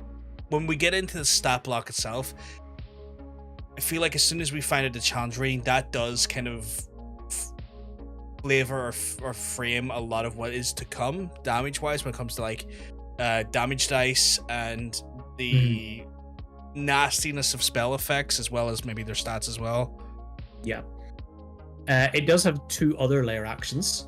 So it also has blinding sleet. Driving sleet falls in a 40-foot high, 20-foot radius cylinder centered on a point the dragon can see within 120 feet of it. It being 40 feet high feels slightly unnecessary. But is that like an igloo? Like 40-foot high, 20-foot sort of wide cylinder? It's not a dome. It's like a tube. Right, okay. Each creature in that area must succeed on a DC 15 Constitution saving throw or be blinded until initiative count 20 on the next round. So a blinded creature can't see and automatically fails any ability check that requires sight. Attack rolls against the creature have advantage, and the creature's attack rolls have disadvantage. So this white dragon is just like, what if my attacks against you had advantage, son? Wouldn't that be a good time? So I think one thing I want to say is maybe explain this here for some folks. So what is initiative count 20 for some folks? Because I don't think that's something we've talked about before. No, that's a fair point. So when combat starts in D&D, all the players roll an initiative roll, and the DM does the same thing for the monster or monsters or villains. And whatever number you get is where you are in the order. And you start combat in initiative at whoever had the highest number, they go first. So say someone got 24, they're first. And then the person that got 21 goes next. And then it's the person that got 16, and so on and so on. And when a stat block or an area says on initiative count 20, do this, it means when you go down that initiative order, whenever you hit in between the person that is above 20 and the person that is below 20, the thing happens then. Or if no one got above 20, then it happens at the start of every round of combat. So these layer actions, one of these different things happens every round at that point in combat. The same thing can't happen twice in a row, but it can do one thing, do something different, and then go back to the first one if it wants to. Hopefully that makes sense. Yeah, I think it does. I just think it's an interesting concept. We talked about layer actions, but I don't think we've talked about how those come around, especially because if they come around in a very unique manner. It's not like the dragon much like a legendary action, can choose to do it off the back of someone else's turn. It has a very specific pecking order in which it happens. You see, like, this is a great point, because Hunter is saying, wait, what I thought it meant, it happened after 20 rounds of combat. Most combat never gets anywhere near 20 rounds. It happens every round, or one of these different things happens every round, when you're going down the list of who goes, when you get to around the number 20, when you're going down that order. So yeah, one of these happens every single round, which makes dragons a lot scarier than maybe Hunter thought they were. A lot scary. Honestly, when I first learned about that, that like specific nuance with lair actions, I always thought dragons were scary. It put the fear of God in me a lot harder with dragons, knowing that's the case as well, because again, it's not like a legendary action where like they get so many legendary actions to use at the end of each turn, which they fucking do, but or at least but also like it's one of those things where like the breath weapon comes back around on a 5 or a 6, which is like RNG. That's bad. Hopefully it happens once, we never want to do it again. But this motherfucker comes around every fucking like every turn of initiative. It's like, oh no. Yeah, it's a bad time. But it is also why, like, this stuff only happens if you fight a dragon in its lair. Yeah. If you fight a dragon anywhere other than where it lives, this stuff doesn't happen, because it's meant to be showing how the dragon's power has changed its lair to serve it and protect it. So it's always that thing of like, if I have to fight a dragon, I want to fight it not in its lair. The disadvantage of fighting a dragon not in its lair is that, as we've seen, blue dragons like to live underground, white dragons like to live in caves. Black dragons don't have this as much, but they sometimes live in underground ruins. If you fight a dragon not in its lair, odds are you're then fighting it outside, and because they can fucking fly, you're trading one problem for another. Yeah. You're like, okay, the lair actions aren't happening, but one, it can just stay out of reach, and two, at any point that it decides it's done, it can just fuck off. Yeah. So it's really hard to finish a fight with a dragon outside of its lair. And you know where there's loot if you do beat it. You don't get the loot unless you know where the horde is to then go and get it. Yeah. What will often happen is that you will start a fight with a dragon outside of its lair. You will fuck it up enough that it retreats to its lair, and then you're like, okay, we still have to fight it in its lair, but it's at half health or whatever. Like, we've softened it up, but you maybe also took hits in that fight because it was flying and staying out of reach. So there's no good option. Yeah. At that point, it's like, do you risk the idea of resting to get your hit points back? But that technically gives the dragon the ability to do so as well. Yes, it does. Yes, it does. So you That's the can't. tricky thing. You have to like play this like, is it worth risking it now when we're in a weakened state to finish this motherfucker off, knowing that he's in a more empowered position in his lair? Which, or is it better? Anyone that has watched any TTRPG like actual play live show or whatever will have seen that conversation play out so many times. It happens in campaign 1 of Critical Role, in like early on in the Briarwood arc, where they have like, it lasts like an hour, the debate of, okay, we have taken out the Briarwood's forces in the town, but we're fucked. Do we storm the castle or do we wait a day? But if we wait a day, they get to prepare what's going to happen in that time. Like, it's not just us that gets the advantage of that rest. And that's especially true with dragons, because even if a dragon gets away from you, like they've not died, they get away from you and you're like, we're going to chase them because they've taken damage and we'll finish the fight in its lair. In that horde of magic items that they have, they've probably got some healing potions. Yeah. And they just bust through, and then a little tiny bottle, but it still does the magic effect that it does. So they just do a little shot, and they get some of their hit points back. And if they've had hundreds of years to build this horde, they could have enough healing potions in the horde to just be like, pop, pop, pop, pop, pop, pop, pop, pop, just do a line of shots, and then you go into the fight expecting a weakened dragon, but it's back at full health.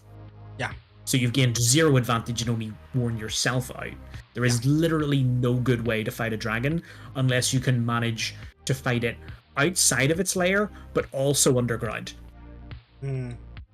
But the disadvantage of being underground is it's harder for you to get away from the breath weapon. There's no good answer. There is no good answer. No matter what happens, you're going to come across some sort of level of extreme adversity in the moment that you just have to then do your best, hope the dice roll the right way, and hope that your tactics make somewhat sense to the terrain you're in. It has one last layer action, right? Which is a whirling wind. A strong wind blows in a 30-foot radius sphere. So this one is like an igloo. Okay. Like it can be above the ground and form a full sphere, but it will probably be centered at a point on the ground and form an igloo. Centered on. Oh no, this one's centered on the dragon.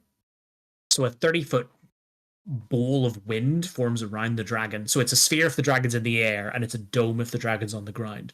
Right. The dragon's flying is not affected by this wind, which lasts until the next time the dragon uses a layer action or until the dragon dies. And you might be like, what is the point of that? Like, what's the point of saying it surrounds itself in a bowl of strong wind? If you're in strong wind, it's harder to fly. So if you're trying to attack the dragon in the air because you've maybe got like a flying broomstick or a flying carpet or boots of flying or the fly spell, and you're like, I'm going to get up to it and fight it in the air, suddenly you're struggling to get to it because it's got this force field of wind knocking you off course. And any projectiles you shoot at it, like arrows and stuff, will basically just get blown away because the wind is so strong. Yes, okay. Fuck, so that just okay. So it's a layer action the dragon will use if it's maybe trying to escape, like from its own lair to get away. Be like, you're not allowed to fly after me because you can't get close to me, and you're not allowed to shoot me as I try to get away.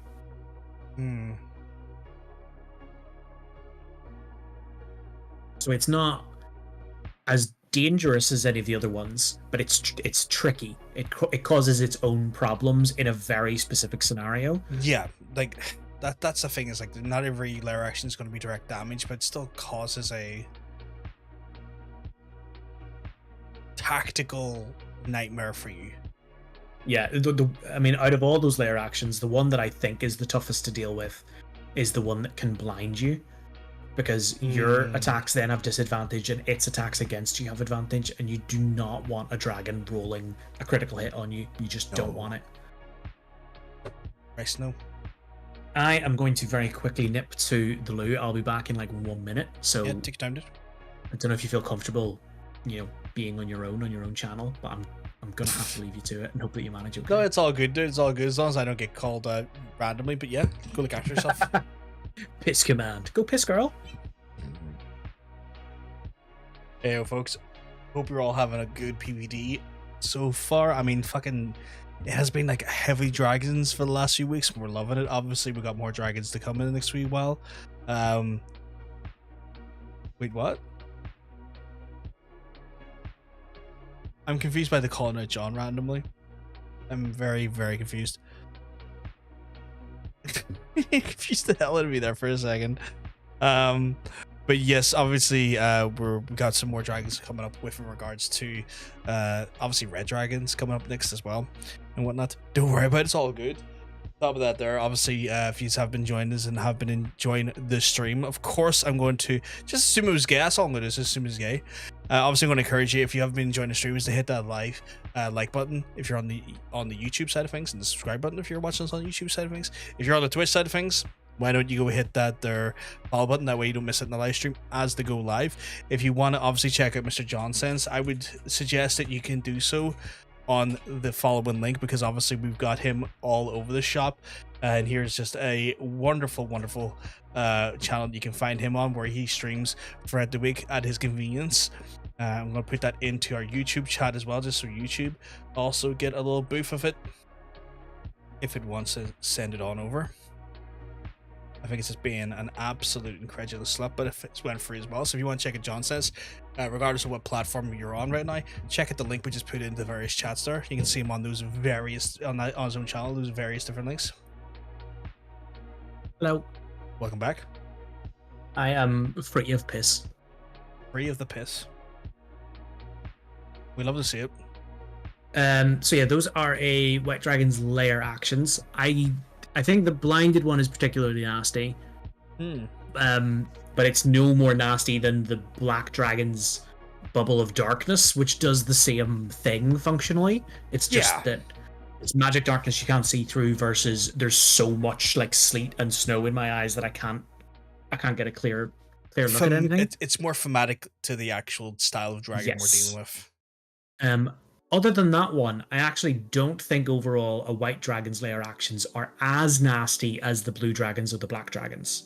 It's like, yep, cold damage, there's like some inconvenient stuff there, but it's not stuff that you're like, oh god, that's terrible. I think the other bad one is the wall, because again, it does no damage, but the tactical usage of that could be pretty important. Anytime you are creating like less viability when it comes to your movement in a fight is always going to be incredibly difficult to deal with, because at that point, is the boss or is the enemy or is the creature that you're fighting getting you into position for a bigger attack, a bigger sweep, or are they cutting off your supply line to support via buffs, healing, all of that stuff? And like that is always going to be what some people might not look at as a very like, you know, like on paper people are like, well, that seems bad, but it's not that bad. But then when you factor in the domino effect of other things that then get cut off to you with regards to those separations, especially party splits like that, there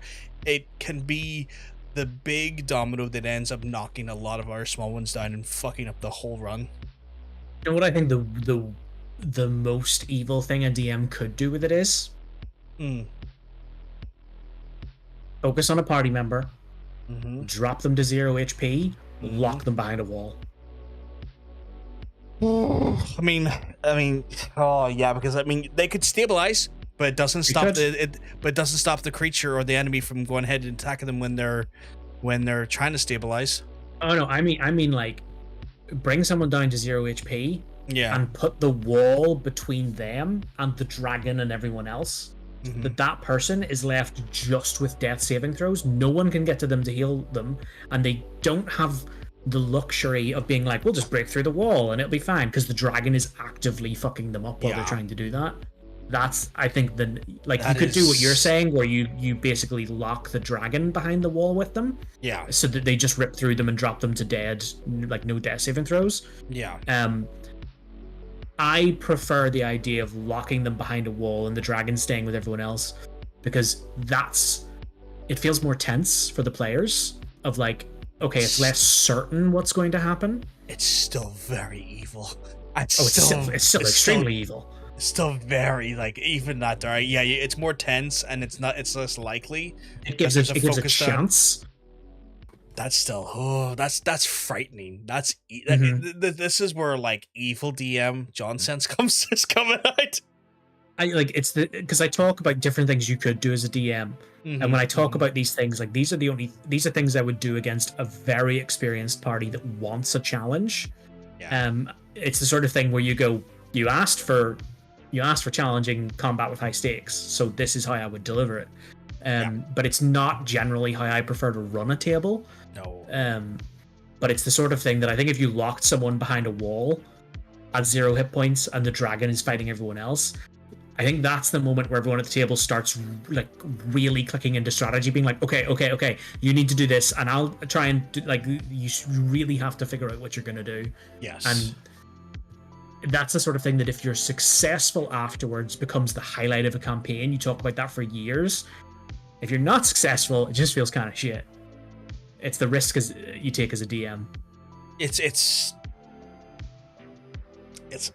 a hard gamble, because even if like they come out of it losing a party member or two and the rest of the party still survives, it still could be an experience that leads to really interesting narrative post sort of event with those dead characters, depending on what way they want to go about those character deaths and what they want to try and do with those dead characters. That can still be a very narrative rich experience.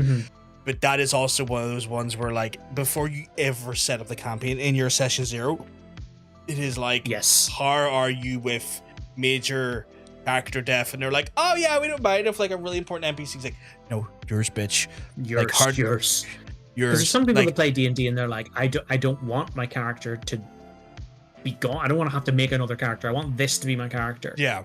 And as a DM, I'm like, that's okay. It means that we change where the stakes come into play. Yeah. It's less like your character's going to die. There's the stakes are in different places. It feels like the stakes at that point is like, how does the world change based on your actions rather than you being alive? Yes, it's less what is the risk to your character of death and more how successful are you at the things you're trying to accomplish. Yeah. How good a job do you do of what it is you want to do? Degrees of success rather than dead. Oh, shake it out. So those are the layer actions. There's also, if you recall, the regional effects, how the dragon changes the area around where it lives. So for the black dragon, that was like, it smells terrible and you can't drink any of the water. And for the blue dragon, it was like, there's thunderstorms and sand traps and stuff. Yes. For a white dragon, they are... chilly fog lightly obscures the land within 6 miles of the dragon's lair, which is just a wintry vibe. I'm quite into that. I have no problem with like, it doesn't say freezing fog, it's just chilly. It's just, ooh. Yeah. Need a scarf. It's a bit Laplandy. Yes. The next one is freezing precipitation falls within 6 miles of the dragon's lair, sometimes forming blizzard conditions when the dragon is at rest. Now that's a bit more serious. That there can just there's freezing cold rain, there's hail, and sometimes when the dragon sleeps, blizzards just start. It's interesting specifically when he's sleeping as well. I thought that. It doesn't say why, but it's just one of those details. It's the same as the hanging upside down thing. I'm like, that's an interesting detail that I don't know if I need an explanation for. It's just there. See, but it gets my mind wondering, is it because, like, he's actively not awake, so he's actively not in control of the environmental tundra around him, so there's the actual effects are less managed because of his lack of lucidity? I mean, it could be that. We just, like I say, it doesn't tell us. Yeah. Now, this is the thing that I was talking about where the dragon, like, can't fit through doors, so it smashes through them, and then I talked about how it makes walls. Icy walls block off areas in the dragon's lair. Each wall is 6 inches thick, and a 10-foot section has AC 5, 15 hit points, vulnerability to fire damage, and immunity to acid, cold, necrotic, poison, and psychic damage. If the dragon wishes to move through a wall, it can do so without slowing down. The portion of the wall the dragon moves through is destroyed, however. I like this. So the dragon makes ice doors for all the different parts of its lair, but doesn't open them. Anytime it needs to get into that bit of the layer, it's just like, shh, I need to get in here. That wall will come back in a day. It's fine. It's so stupid. I love it. Yeah, it's so dumb that they're like, no, it's not that I make walls when I need them because I think there's intruders. I want there to be walls every day, and I want to go through them every day face first, slithering on the ice like a penguin. Just basically like a big dragon version of Shockmaster.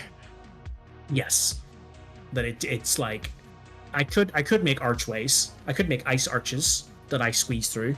No, full wall all the time. Full wall.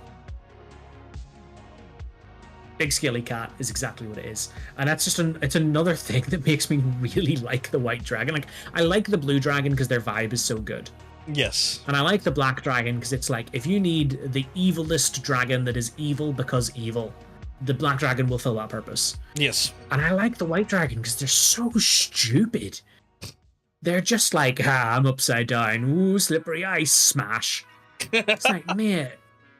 And I like to think, like, there's not, that I have found, I'm sure it does exist, there's not lore about how each kind of dragon views each other kind of dragon. There's not like, this is how red dragons feel about green dragons and how they feel about blue dragons. It's mostly just they all hate each other. But I like to imagine that all the chromatic dragons are like, fucking white dragons, man. What? Letting the side down. You make us look so stupid. It's like, what are you even doing? Yeah. Like, we're trying to have a meeting here, and you're licking the walls. Just like, Like, I just like the blue dragon's like, I just witnessed him charge at the cave wall, assuming that it would just break. 5 times, and it's still there. Yeah, he's doing it right now. I'm fairly sure he has a concussion. If the dragon dies, the fog and precipitation fade within 1 day. The ice walls melt over the course of 1d10 days, but they have an AC of like 5 and 15 hit points, so you can just bash through them if you need to, much like the white dragon does. There's also biting chill. Extreme cold envelops the land within 6 miles of the dragon's lair. If the climate in the area already features extreme cold, the cold is numbing, giving creatures in the area without immunity or resistance to cold damage disadvantage on strength and dexterity checks. Christ. So when it says extreme cold is a thing that has rules surrounding it, about like you regularly have to roll to see if you get exhausted. Like there's all sorts of different factors that come into play about traversing an area that has extreme cold, which it would be its whole own section of PvD that we're not going to get into too heavily right now. But basically, it's a real bad time. I am so happy to have not played in that environment at this moment of time. Mm-hmm. I'm assuming that will come up at some point in my life where I'll play in an environment of extreme cold, and I am not looking forward to that.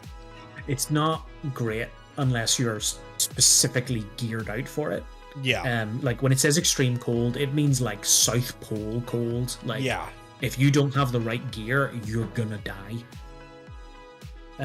There is also mirror ice. And this one's kind of funky. The icy surfaces in the dragon's lair reflect light like mirrors. Frank, calm down. Giving creatures in the lair other than the dragon disadvantage on stealth checks made to hide. Because it's like a House of Mirrors situation. So you're sneaking along and the dragon's like, I can see you. I know you're in a hallway like half a mile away, but I can see you here reflected. In addition, at each intersection or branching passage, any creature other than the dragon has a 50% of going in a different direction than the one it intends to. So because it's all reflective, you get confused really easily about like, hang on, what way did I just come from? I'm going to go this way. And then it's like, actually, you've gone down a different path than the one you thought you were going down because you were looking at a reflection of the path. So it's very easy. It's a fucking clown show of a fucking room of fucking mirrors. Yeah, so it's really easy to get lost. So even traversing a white dragon's lair, it can know where you are based on the wind changes. You have disadvantage on your stealth checks. There's walls everywhere, so even if you try to get to where you want to go, you have to break through a wall and make a bunch of noise. And there's a 50% chance that you're like, I want to go that way, and then you go a completely different way and you don't know where you are. Which also makes it really easy for the party to get separated. Because if you're all at an intersection and you all have a 50% chance of going a different way than the way you intend to go, the party ends up all over the place. Hit it. Yeah, it's a bad time. Bad time. And you're like, oh yeah, we're just gonna creep along here and know what, like, we're gonna be fine. And then the dragon just smashes through a wall to be like, what the fuck are you doing? Kool-Aid Man style. Just like, oh yeah, like what the fuck? Hello, Love Like China, welcome on in. Hey, look, I keep well, because let me tell you, you're looking well.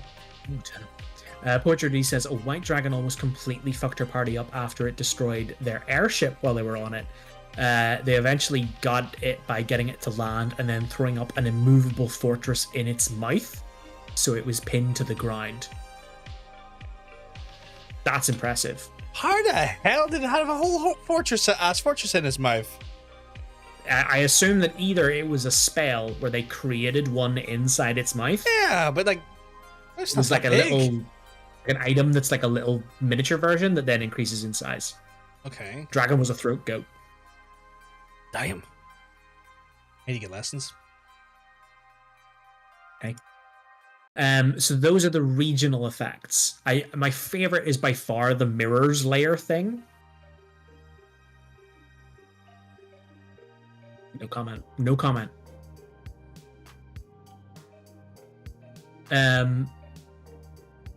Yeah, my favorite is by far the mirror thing, just for like how awkward that makes it to get around the layer of a white dragon. Yes. in terms of its layer, we've had for every dragon so far like an example layer description, and we've got the same for a white dragon. So the one for a white dragon is a natural stone grotto set in a cliffside capped by a glacial ice sheet. It has the following features. Okay. A cave entrance. The entrance is a cave that opens into the cliff's rocky base. When the dragon goes out hunting, a wall of ice blocks the cave's entrance, but while in residence, the dragon leaves the cave mouth open to let the lair breathe. I guess it does like a wind. Some air in. Yeah, they have a real thing about the wind. Frozen stream. The cave's interior is a twisting stone tunnel carved out by a subterranean stream, now frozen over by the dragon's presence. The stream spills down in stages over low frozen cascades, creating an icy stairway. So have fun trying to get your character to go down that without falling on their arse and slipping all the way to the bottom. Which a clever, not that there's many of them, a clever white dragon would put sharp icicles at the bottom of the makeshift icy stairway. They're not very clever. They are not very clever. The dining hall, a small chamber adjoining the stream just inside the cave's entrance, is the dragon's dining hall. It contains the horrid remnants of recent meals. The rocky grotto. Past the topmost cascade is the grotto floor, a rocky cavern dimly lit by blue light filtering through the icy vault high above. The largest of the dragon's frozen trophies are scattered about the grotto. So you got all these ice sculptures that you then realize, no, these are just frozen monsters. A low cavern. Beyond the grotto, the stream leads to a low-ceilinged cavern the dragon used as a sleeping place when smaller. It might now serve as a home for the dragon's minions. So it's the dragon's crib. It's their little baby bed. And then the upper cavern, high above the grotto floor, is a large cave where the dragon rests and stores the bulk of the dragon's hoard. The cave opens onto a narrow stone shelf that juts out from the grotto's walls and nearly encircles it. The shelf is stable but icy, and there is no obvious means of reaching it except for flying or scaling the sheer rock walls. So if it decides to stay up there, you don't have a lot of options to get up there as a player. And then the last feature of this layer is an icy dome. So like there's a bit above this upper shelf where the dragon sleeps that is an icy dome, frozen dome riddled with icicles. And it says the ice here is just thin enough for the dragon to burst through to the open air if a quick escape is necessary. So it's like that would be an open bit of the cave that it is frozen over to make like almost like a what the fuck are they called? Like almost like a sunroof. Yeah. That if it needs to, it goes, you know what, I'm out of here, and it just smashes through the roof of where it lives. Because they love smashing through stuff. Yeah, because I'm going to say, it's just the way it kind of cascades for its own walls. It's just like that, but vertical. Yeah. And I also love the idea that if there are these sections of frozen ceiling, that it would create this, like, I don't know if you've ever been in like an ice sculpture garden, but the light hits them and creates this like kaleidoscopic, almost stained glass lighting effect. So I like the idea that you get that kind of really pretty opalescent lighting inside the layer. I would love to see. I personally haven't seen that, but you describing it makes me now want to see one like that, because that sounds amazing. Hunter says, "You know what it can smash?" Is dragged off stage again. Jesus Christ. So yeah, their layers are just cold tunnels with lots of wind and icy walls that they love to just absolutely bowling ball themselves through. They're so stupid. Every time we learn so dumb. Every time we learn a new fact about this dragon, it's like, yes, another tick on the tally of it's a big dumb idiot. Yeah. I can't decide like what I love more, that they hang upside down for no reason, just because it's fun, that they love just sliding on ice and being like, ooh, or that they are like, I'm going to make walls everywhere so that my lair is more secure. How am I going to get through them? Smash my way through every time. Just headbutt my way through a wall if I need to get into any part of my lair, and then make the wall come back. Like, they're not smart enough to have figured out doors. They just built walls. No. They figured out the door. They've been not smart enough to remember that. That's true. Love Like China says, are they dumb or just fun-loving? White dragons have an intelligence of 8, so they are canonically dumb. They are not smart. They may also be fun-loving, but they are mostly just dumb. Their stat block has rendered them below average intelligence. Yeah, big silly fuckers, big dumb cats. And now for my favorite thing that we have done with the dragon so far is we're going to roll on those tables to make a white dragon. Let me get the... Which I saved that for the end this time because it's my favorite bit. And then we'll do the stat block. So you're rolling a d8, first of all, for your white dragon's personality traits. Right, getting the dice separated here so I can roll a d8. D8. Where the fuck is my d8? Oh, there it is. For a second, I was like, did I lose my d8? No, I didn't. It's right here. I am rolling a d8, and I have got a 4. All right, roll it again, because we like to get 2 of these. 1. Okay. 1. Talkative people are usually the most dangerous. I like to eat them first. It's just like, I don't trust people that talk. Makes sense, given, like the verbal component of spells. So whoever the face of your party is, whoever is trying to communicate with the white dragon, they're the first to go. You're putting yourself in danger. And what was the other one? 4? Yes. I don't like the taste of warm blood and always rinse my mouth out with snow after a fight. I like that. I like that a lot. After it's been in actual combat, it's like blah, and it basically brushes its teeth with snow to be like, it's disgusting. I'm trying to see. Yeah, so my favorite one from this table that you didn't roll is number 6 because it relates to the wind again. Okay. Number 6 is I have named the wind that blows through my lair, and I speak to it often. It is my only friend. Oh, that got very sad at the end. At first, I was like, "Oh, they're so dumb. They think the wind's a person." But then it got sad. They gave it a name. Yeah, but they don't want friends. They hate company. They love isolation. But even then, they're like, "I love the wind." What am I going to call the wind? Gary. Oh, Gary the wind. I'm just like, oh, you're so stupid. You're so stupid. So that one's my favorite one. But I do love the scrubbing the mouth out with snow after a fight thing, because it's like, oh, warm blood? No. I want frozen treats only. So your dragon doesn't like talkative people and is keen on dental hygiene. Roll a d6 for me to get your white dragon's ideals. 2. And then again. 3. Oh, wow. Right. Okay. So for a 2, your white dragon believes in survival. Okay. This world is harsh and unforgiving. And so am I. I do whatever it takes to survive. And then 3 is dominance. I delight in making others tremble, knowing that I could kill them at any time. So it's just a bit of a nasty fucker, really. Killman's saying that the white is like a white schmog, or however it's spelled, like from, I imagine, The Hobbit. In the sense that it is a dragon, yes. Yeah, but there's multiple dragons. There's like, Asian sort of serpentine dragons and stuff and all that there, Like Smaug is like the traditional red dragon, which we will get to. Either, because we only have 2 chromatic dragons left to do, either next week or the week after, we will do red dragon, and I will heavily point to Smaug as like, this is what you should think of. Yeah. Whereas white dragons behave very differently than that. Unfortunately, there's not really like the sort of the dumbest one in here in terms of the ideals is number 1, which is when a creature has the misfortune of crossing my path, I ask myself 2 questions. Am I hungry now?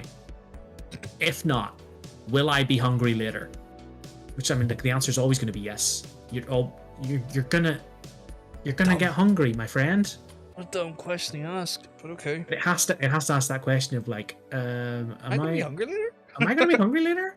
Does this happen all the time?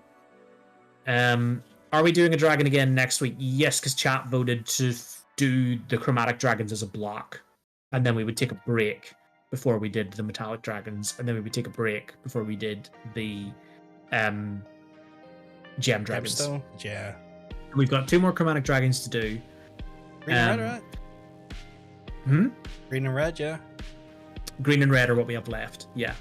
I wouldn't normally want to do the same sort of monster in a run like this, but I think with the dragons, it's kind of interesting to continually compare back and be like, okay, it's different than this one, and that is harder to do the further a gap we have between each one, because we'll forget details about the original ones. Yeah. After we finish the chromatic dragons, we'll go back for a while of just doing like random varied monsters, and then we'll kind of like run through the metallics, and then random varied monsters, and then we'll run through the gems, and then we'll have mostly done all the dragons. There's some weird ones that we might cover at some point, but the other thing is adventure hooks. So do you want to roll a d8 for an adventure hook for your white dragon, for what would cause a group of adventurers to come into contact with it? 5. 5. Oh, this is my favorite one. Okay. It's one of my favorite ones. After driving away a white dragon, a group of adventurers discovered a mighty demon trapped in the ice in the dragon's lair. Now the ice is melting and the demon will soon awaken, so they need to lure the dragon back. So it's like, oh, this dragon fucked up this demon and froze it. But without the dragon staying here to keep things cold, the demon is melting out, and it's worse than the dragon. So we need the dragon to come back and freeze it again. But if it's worse than the dragon, how did the dragon beat it? That's for a DM to figure out. But I think that's an interest. It's more interesting than just like, oh, dragon is ruining the local countryside. It's like, okay, no, there's like a full adventure here. One of the other ones I like is 6. A white dragon has been raiding distant farmlands, which is kind of the one that I was like, oh, this one's no good. Procuring gifts of food for a mate with a taste for unusual cuisine.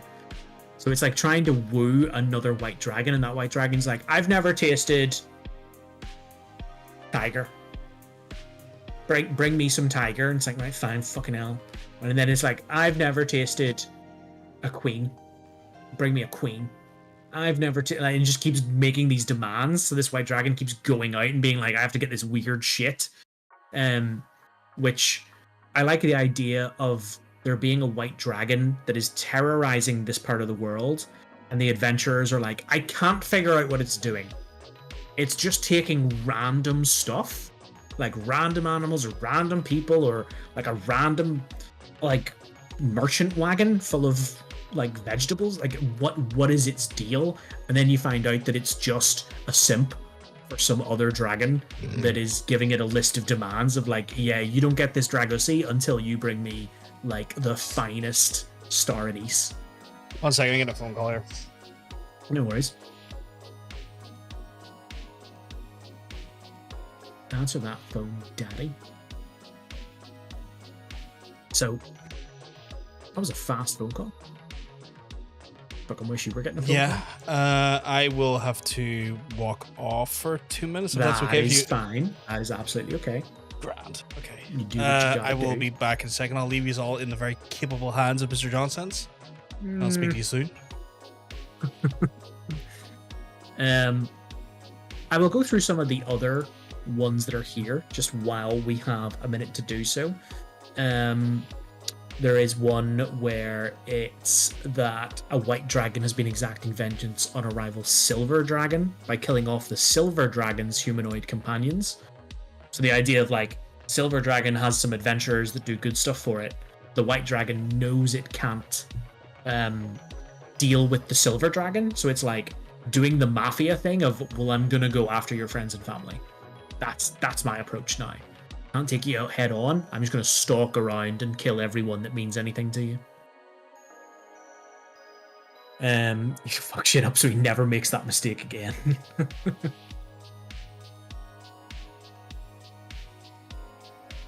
But I like them. I like that they're just goofy little guys.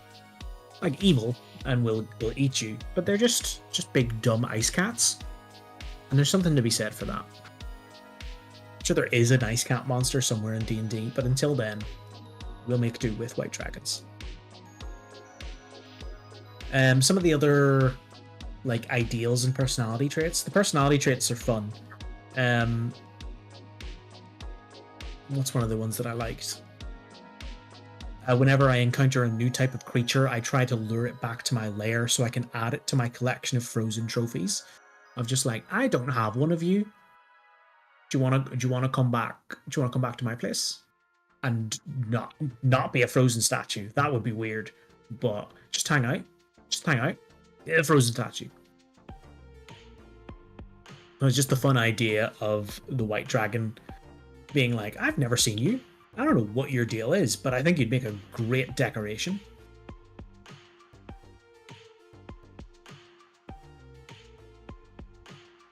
I don't think that I prefer them over the blues. I think the blues are still top of the list of the ones we've done so far for me. And blue dragons, then probably white dragons because they're just big dumb idiots, and then black dragons are stinky. They smell bad, so they're at the bottom. I also think that with the black dragons, there's a bit less to them because it's just, oh, they're super evil. They're super evil because they're evil, and I'm like, well, that's fine, but it's not interesting. I like them too. Like they're just below blue dragons for me. I was gonna say because I think I can relate to blue dragons more, but I am really dumb, and I probably would crash through a wall if you were like, that is a wall you can physically crash through. I bet that sounds great. That sounds like a good time. I've never done it before. Let's try it.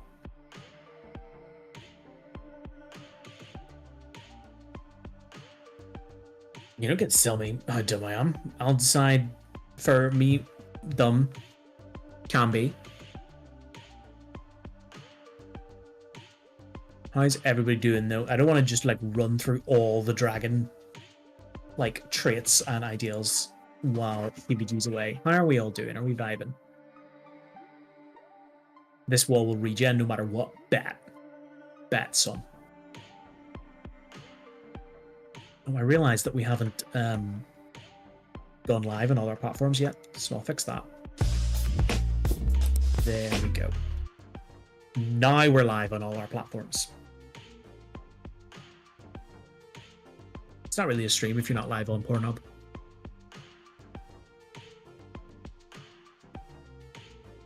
So yeah, next week we'll do either red dragons or green dragons. Whatever one we don't do next week, we'll do the week after.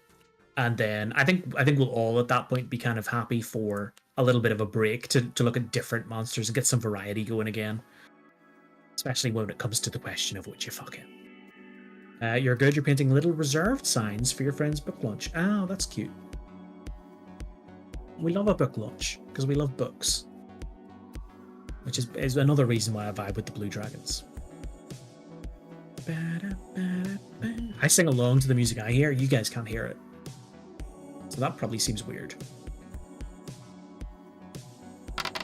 Roll for quote. Let me get my dice. Or a set of dice.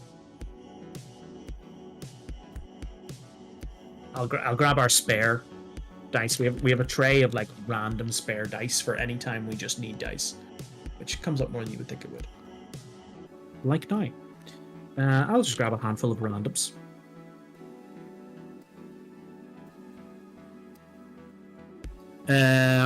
Quote 733.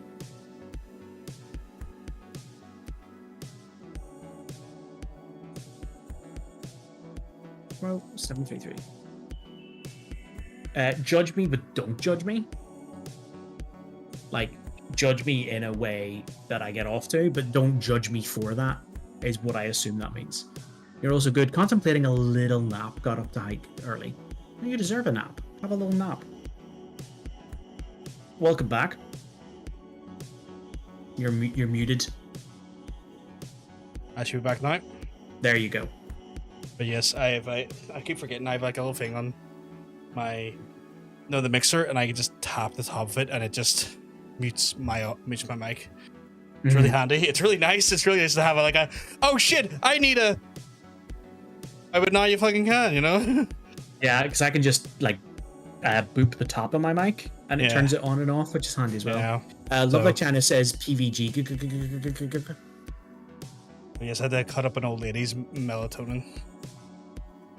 It's Sure. like 2 milligrams. And apparently that just makes her feel like she's paralyzed, so I've had to cut it in half. I mean, that's not what melatonin does, but It's not, it's just a sleeping supplement. But you did say that. That You is did say that. horrifying, but okay. But yeah. I love No, it. you're I great. love You don't it. need to delete it. No, You that don't one's need to delete it. solid. It's all good. It's all That's good. That's It's all good. So yeah, so I cut up a tablet of melatonin in half, just so she's only getting approximately one half, and I've got the other bit here for if I feel That'll like. do you. We sleepy time. Sometimes we just don't want to be awake. Sometimes I just want to fucking die, and so I did. Whoa. Said the quiet bit out loud. Yeah, boy, you getting sleep. So yeah, yeah. Don't take it now. No, not for like until an hour before I want to go to bed. Yeah. So one of the things that it says about white dragons is that they don't deal with anything. There's sometimes kobolds that hang around, but most of the time they're like, I don't want any creatures working for me. I don't want anything to do with them. But we still have a connected creatures section, the same way that we've rolled for other dragons to see what creatures work for them. Yes. Because it says, savage and territorial by nature, white dragons seldom set out to make alliances, though some come to understand the utility of doing so as they age. That as white dragons get older, they're like, do you know what? Sometimes it's helpful to have people do things for you. Okay, so what am I rolling on, curiosity? A D8. It also says, more often white dragons encountered in the company of other creatures have been forced into an uneasy accommodation or a resentful servitude because they lack the power to dominate those companions outright. What'd you get? I got 7. A 7. This one's kind of weird. An adult white dragon periodically brings a mouthful of gems to the ancient crystal dragon who raised them, and who is now too old and tired to seek out new mineral veins for sustenance. Which is such a strange one, because it's like, okay, not only was this white dragon raised by a crystal dragon, which is a totally different thing. Yeah. It cares about it enough to provide elder care. To be like, I brought you some dinner and just spill out a mouthful of diamonds for it. Which isn't how silver dragons normally operate, or isn't how a white dragon normally operates, but because a crystal dragon raised it, it behaves differently. It's weird. Yeah, it's really strange. I'm actually going to go through the other ones because they're all, because the white dragon doesn't deal with other creatures. All of these are really interesting. Number 1 is a pirate captain uses the pervasive fog near an adult white dragon's lair to elude capture and propitiates the dragon with a share of the crew's booty. So it's just that a pirate is like, this fog's really useful. I'm just going to randomly leave diamonds that I steal out for the white dragon so it doesn't fuck me up while I use its territory. Which I'm like, that's a whole adventure in and of itself. Number 2 is a genie has pledged to serve an adult white dragon for a year and a day in exchange for sparing the genie's previous master's life. Which I'm like, that's super interesting because I don't think that a white dragon would be very good at making wishes. Oh. Like, it's not smart enough to make well-worded wishes, so the genie is stuck serving the white dragon, but would be doing a lot of, I gave you what you asked for. So you end up with a white dragon that doesn't actually want the genie around anymore because the wishes keep fucking it over, but it's also not smart enough to just stop making wishes. Like, it keeps trying to solve the problem by making more wishes and making it worse. Number 3 is an Arcanoloth, which is a kind of fox devil. has been trying to tease information out of an adult white dragon, hoping the dragon can lead it to a lost font of magical power. So you've just got this little fox devil that is like, go on, tell me. Go on,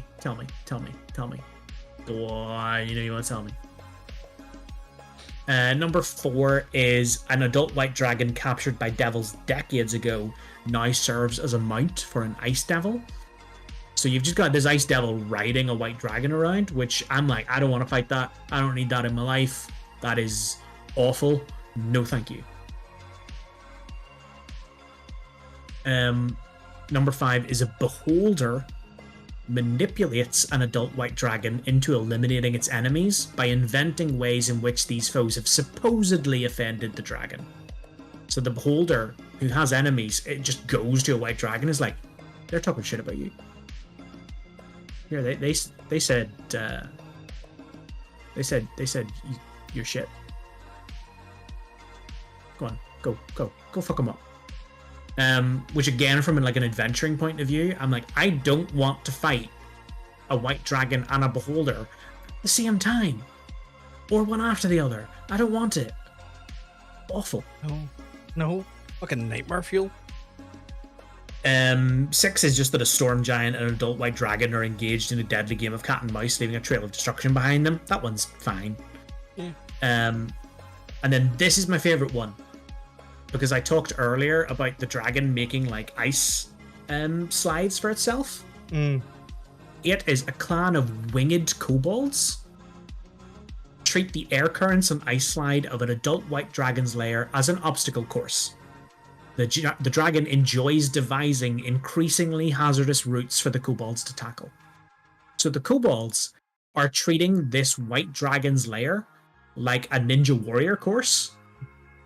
And the white dragon is like, do you know what? You guys, you guys got a great time there. I'm gonna have to make it harder next time. It's just such a weird way. It's like, oh, you guys are having a great time, and I'm having a great time watching you have a great time. So I'm gonna make this worse for you because it's a great time. Yeah. God. Like, that's far and away my favorite one, because it's just so silly, and it really plays into the vibe that white dragons are just these big dumb guys that are like, I'm having a good time. I don't know about you, I'm having a great time. I'm gonna go like eat 20 people and then come back, and we're gonna carry on.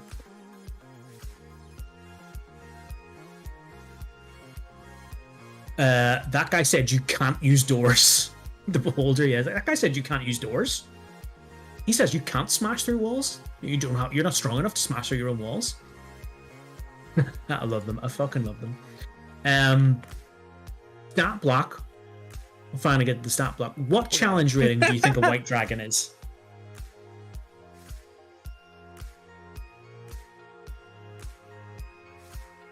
$16. Okay, Hunter thinks 14. So if I remember right, I haven't checked this, but if I remember right, the blue dragon was around 15, 16. The black dragon was 14, and we were like, oh, that's surprisingly low. A white dragon has a challenge rating of 13. Oh, wow, okay. Yeah, it is. Hunter changed it to 12, was on either side of it. You were on either side of it. It's only 13, which is like, I say only 13, that's still pretty strong, but you expect it to be higher. To give you the comparison, the ancient white dragon has a challenge rating of 20, which is a fair jump up. Yeah, but its stat block is mostly the same. It's just beefier. Yeah. An adult white dragon is a huge dragon. It is chaotic evil. It has an armor class of 18, so that's not that high. It has 200 hit points. Nice solid number. Nice, just big round number. Okay. It has a speed, it has a walking speed of 40 feet. It has a burrowing speed of 30 feet, so it can burrow like the blue dragon could, which I assume is meant to be that it gets through like ice and rock and snow and stuff. It has a swimming speed of 40 feet, so it can both burrow and swim, whereas the black dragon could just swim and the blue dragon could just burrow. Okay. And it also has a flying speed of 80 feet. It's got quite mobility then, quite a lot of mobility. Yeah, if it wants to escape, it's going to escape, because if it can't fly away, it's going to burrow away or it's going to swim away. Strength of 22, so big strong dragon. Dexterity of 10, which we've seen with the other dragons, the dexterity is kind of on the low end because they're so big. Constitution of 22, beefy boy. Intelligence 8, which I know we've covered it already, but I have to repeat it because it's so silly. Wisdom 12, which is better than 8, but still not super high. Still not super high, and also it's still like, yeah, it's wise, but it's also still a fucking idiot. And it has a charisma of 12, which I think is higher than the black dragons, but is the lowest out of all the other dragons because they spend so much time alone and don't really talk to anyone that they haven't developed any charismatic skills. Whereas the black dragons was low because it's like they are just nasty and smell bad. Saving throws, dexterity plus 5, constitution plus 11, wisdom plus 6, charisma plus 6. Skills, it has a perception of plus 11, which combined with having disadvantage on stealth checks in its lair and not knowing where you're going and it being able to tell where you are by the wind, you cannot stealth on an adult white dragon. Definitely not in its lair. It's basically impossible. Because if you have disadvantage and it has a plus 11 on perception, it would need to roll like a natural 1 to not sense you, which it could do. It can happen. It has a plus 5 to its stealth, and it is immune to cold damage, which, same as all the other dragons, it's immune to the damage type that it lives in and does. Senses, it has blind sight out to 60 feet, dark vision out to 120 feet, passive perception to 21, like all the very standard stuff that these other dragons have had. It knows Common and Draconic. Proficiency bonus plus 5. It mostly, like, going over this, it does almost all the same stuff that the blue dragon did and the black dragon did. It has a couple of differences, so rather than go through everything we've gone through the past 2 weeks, I'll just go over the stuff that's different. Yeah. It has a thing called Ice Walk. The dragon can move across and climb icy surfaces without needing to make an ability check, which makes perfect sense because it just penguins instead. Additionally, difficult terrain composed of ice or snow doesn't cost it extra movement, which again, that's where it lives. That's its natural environment. Its attacks work the same way as the other dragons, but when a blue dragon bit people, it did piercing damage and lightning. When a black dragon bit people, it did piercing damage and acid. Whereas when the white dragon bites people, it does piercing damage and cold. But the damage values, the numbers, are exactly the same. There's no difference there. Right. And then the breath weapon is the only other thing that's different, which is the dragon exhales an icy blast in a 60-foot cone, and this has a recharge of a 5 or a 6. Each creature in that area must make a DC 19 Constitution saving throw, which is pretty high. Or take 12d8 cold damage on a failed save, or half as much damage on a successful one. So the average on that is 54, which I think is basically comparable, the same as the other dragons, but just a different damage type. Yeah, it's comparable. And like I say, other than that, the stat block stuff is the same as the other dragons. I don't want to repeat, the same information week after week, so I'll skim over that stuff. And that's them in combat. It's the same thing of like a couple of claw attacks, a bite attack. They can use their legendary resistance so that spells don't work on them if they fail a saving throw. They can use their legendary actions to smack you with their tail, to beat their wings, to beat you off. And it's pretty much the standard, what we've come to know as the standard adult dragon suite of abilities. Yeah. Which, in terms of the 3 we've looked at so far, which dragon would you least like to fight in its lair? I still think the black dragon's got the worst fucking lair shit to deal with. Yeah, the blue dragons is very close, but I do think the black dragons is worse. Particularly nasty, the black dragon's lair actions and lair abilities and stuff is just particularly nasty is the only way I can describe it. Like, because the wall can fucking separate you and stuff as a white dragon, which is like fucking annoying. But if I remember correctly, the water stuff that the black dragon did was able to move physically, like move your party members. And can pull you into the water and start to join you.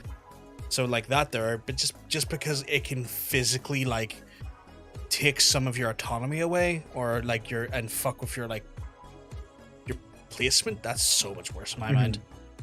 Yeah, that's what I was gonna say. Like, you spend more time fighting a black dragon in its lair, I think, being like, I can't do the stuff I want to be able to do because I'm being like grappled or restrained or moved, or I can't see, or I've been poisoned by like the insects and stuff. So I agree with black dragon, and then I think after that would be blue dragon. I think white dragon is still really nasty, but if I had to pick, I'd probably pick the white dragon. Yeah, it's particularly nasty, but in comparison to what we've seen with black dragon and blue dragon, it's like they have still got just the edge when it comes to the manipulation of the environment, really fucking you over. In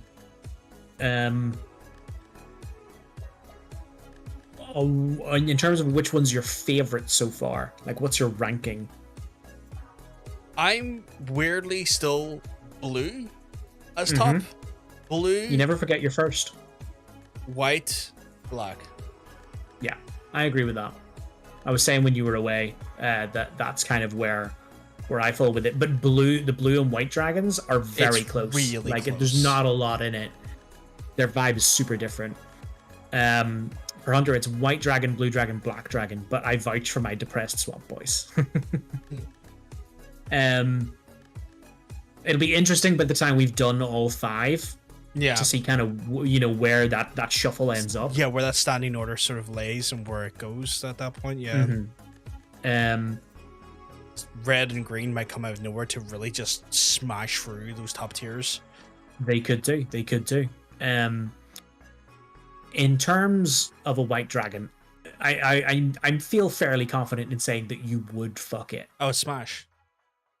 But my question then is a continuation of my previous question of what's your fuck ranking for the dragons we've seen so far? Is it different than your favorites?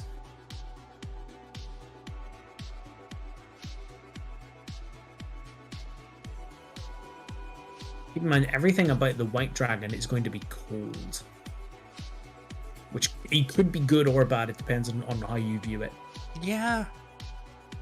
Like, I never really thought about like a tiered perspective based on that metric, if you know what I mean. I never considered that. I think it would be blue, white. Remember the blue dragon? That's fair. It would be blue, white, then black when it comes to the dragons. So it's the same as your favorites. It's the same. Yeah.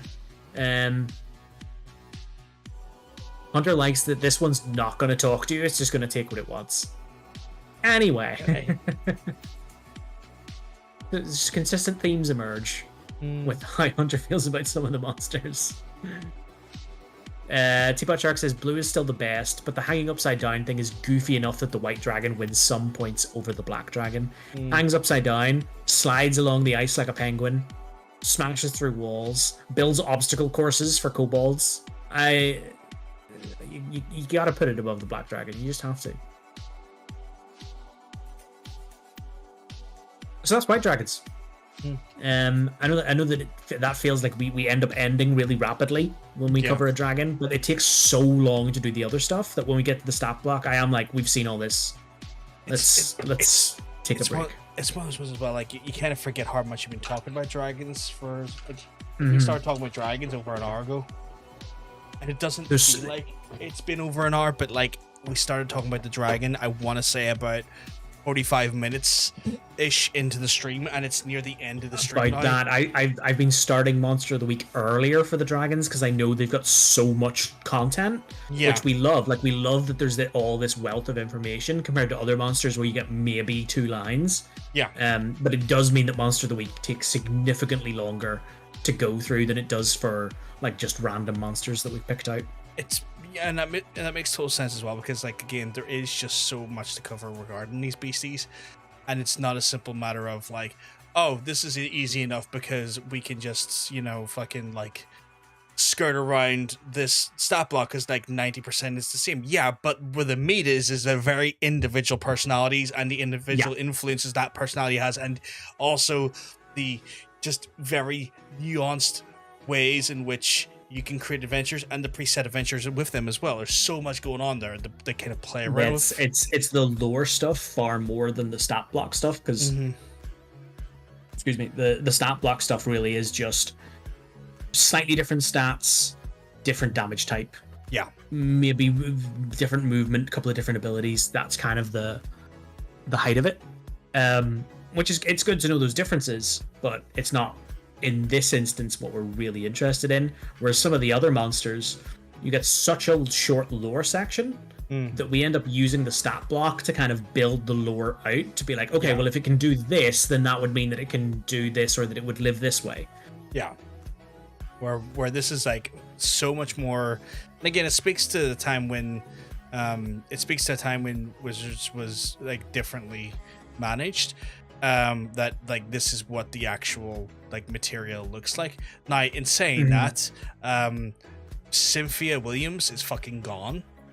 She has fucking gone. She has literally for those that resigned. don't know who Cynthia Williams is, she was the person that Hasbro had overseeing Wizards of the Coast. Yeah, she was the CEO of Wizards and the head of Hasbro's game division. Yes.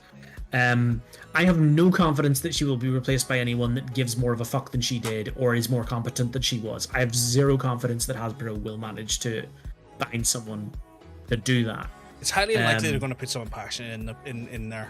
But like the reason she was brought in is because she was ex-Microsoft, and I think the reality of what her position was that she was the inroads contact for Microsoft staff to get Microsoft staff to migrate from Microsoft's game division, because she headed up the Microsoft game division when at Microsoft, and I think it was an inroads that if they got her in, put her in that position, she was basically the inroads to more Microsoft staff coming over to then help develop the actual the digital tabletop. And now that she has fit their purpose, she's now fucking gone. Yeah, but the irony of it is that as someone who had experience in the video game sector, in some form, she oversaw Wizards of the Coast fumbling their biggest video game relationship by being like, okay, we don't need the people that were the go-betweens for us and Larian anymore because the game is out. Right, let's get rid of them. And then Larian turned around and went, well, then we don't want to fucking work with you anymore. Yeah. Because you got rid of the people that we know and we work with. Yeah. So she oversaw the biggest misstep D&D has made in that space, even though that was meant to be what she knows. And here's the thing, I don't want like her, I want to make this very clear, her experience inside Microsoft as part of like the Microsoft game division should not be one that you look at in regards to like a healthy and sensible person in a gaming environment. Her previous role prior to that there was basically product management and product sales in Amazon. So she was basically there to work with Amazon to sell vendors on the actual like validity of selling for Amazon, and then she went to Microsoft as like the head of their games division purely to like market Microsoft's Game Pass to developers. Like, that would be great to have your game on our Game Pass so that you get more people seeing your game, and we'll pay you money because you put your game on Game Pass, and there's a licensing fee there, so you'll make money. Your game gets seen by more people. She was first and foremost a salesperson. Yes, she was not like a gamer. She was not a game center. She wasn't a Phil Spencer. Like, she's not like when you look at Microsoft's gaming division and people like Phil Spencer who are like very much like people who like when they're corporate bastards, but like at least with Phil Spencer, he kind of knows what he's talking about when it comes to video games, and actually seems like someone who's clued into what video games are, as well as Major Nelson. She was not one of those people. No, I don't mean that she should have been expected to know or do better. It's just the irony of that she was brought in because that was meant to be her field. Oh yeah. And that was where one of the biggest mistakes they made under her was made. No, and I'm not saying that that was the case. It's more of a when people see her position in Microsoft, sometimes they're like, oh, she knows all about that shit. Yeah, sometimes people will assume I've got this title as this very specific role in a very specific division in a very specific business, so they must know what they're talking about relating to that role. No, this is one of those corporate shill bullshit things that like gaming industries do sometimes. Like, for example, Activision prior to the Microsoft purchase basically had a bunch of ex-Republican senators as its fucking like CEO board, not CEO, but like as their board members and stuff, like people that were in no way affiliated with like gaming or had experience inside the realm and domain of gaming, but were just people who had been like managers high up enough of chain of a different company that they went, well, they've managed one set of people, why can't they manage other sets of people, sort of thing, where the transferable skills don't necessarily always exist inside the actual business and the actual market that they're actually providing services and managing people for. So I'm glad she's not there because she oversaw a lot of bad stuff. Yeah, I mean, I just don't expect the change to be good. I think it's going to be more of the same. We will see. Like, I mean, I'm not expecting anything great either, but I'm always curious more than anything. It's one of those ones. It's always interesting. It's always interesting to see how it plays out. And like, this is the thing as well. It's like it's the evolution of Hasbro. It's like she oversaw the fiasco that was the fucking I can't remember the name of the license agreement correctly. The OGL. The OGL, thank you. You have blocked that because I remember when we were covering it every week, you were like, "I'm so sick of talking about this. I don't want to talk about this anymore." And I like this was off. This was before we would go live, and I was like, "We have to talk more about the OGL," and you were like, "I don't want to talk about it anymore." And I had to be like, "It's legitimately the biggest thing happening in the hobby. We have to be like, this is the latest." Yeah. It was just frustrating to go in every week and having it's kind of like watching Rome burn, but like you had to report about it district by district over the course of 2 months.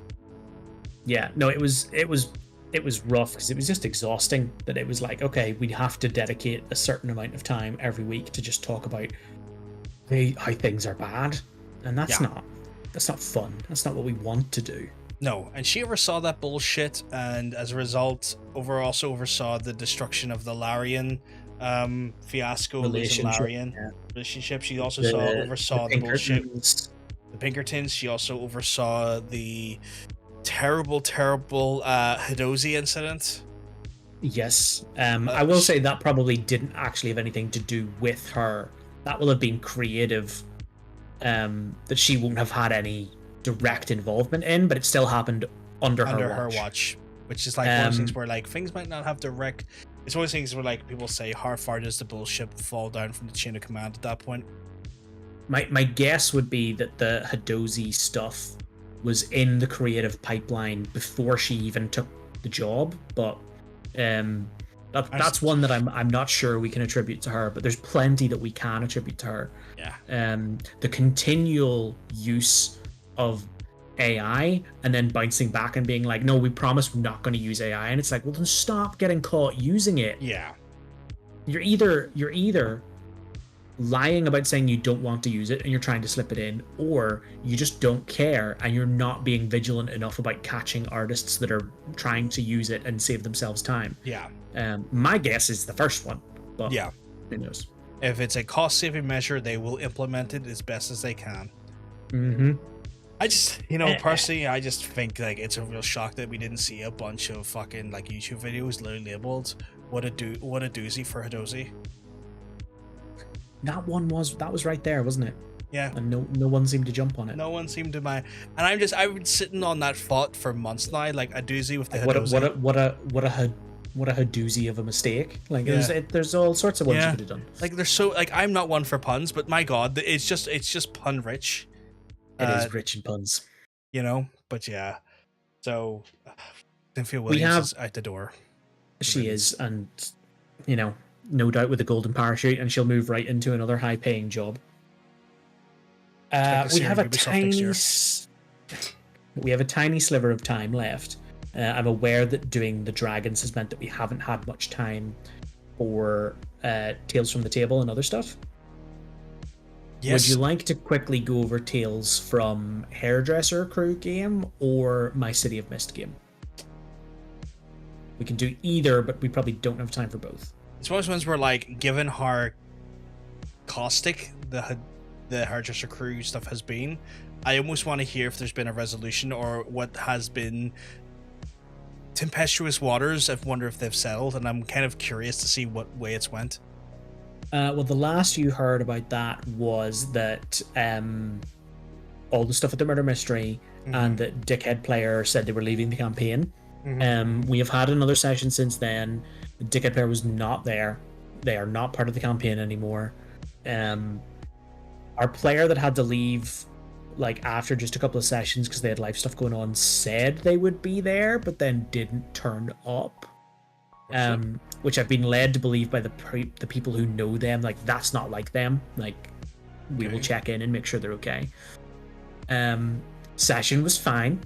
There was no person that was being awkward or difficult, and we started a new adventure and played through part of it and had a grand old time playing D&D. I went over at the top of the session safety tools and like some basic session 0 stuff, and that people could talk to me, if something made them uncomfortable, which was kind of just like, here's a refresher on the way this table is meant to run now that a person that didn't believe in that stuff is not here anymore. So were they informed much about the scenario which like resulted in their departure from the group, or has that been kind of left very so the thing is, obviously I know, Laura Marie knows, Claire, who is the hairdresser and who hosts the games at her place, knows. There's only at the minute, because our other player wasn't there, there's only 2 other players. One is Claire's daughter. So my view is like, it's up to Claire whether Claire brought that up with her daughter because of the nature of the information. It is not for me to bring that up. So I won't talk about it at a session. Fair. Because that person will be there. And again, as a reminder, that person's a minor, so it's not for me to be like, oh yeah, by the way, that person, like their husband sexually assaulted another person. Like that's something for the parent to figure out how they want to approach that, if they want to approach it at all. That's not my place. Which only leaves one other player who works with Laura Marie. And I had said to Laura, I was like, has she asked? Like, she said, like, oh, do you know anything about why such and such left? Like, do you know anything more about that? So I was like, has she said anything like that? And Laura said, nope, she hasn't brought it up. She just mentioned, like, when we first found out she was leaving, was like, oh, that person's going. Oh, that's a shame. But I suppose it'll be easier to schedule games now with one less person. And that was the extent of the conversation. And I was like, okay, if they haven't asked, I don't know that it's for me to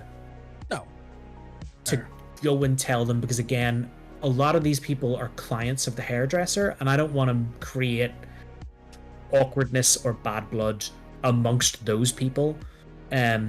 Like if they end up booked in at the salon at the same time or whatever, like I know Claire will make sure that Caroline and Laura are never booked in at the same time, but I don't want to make her life even harder than it has to be for her business.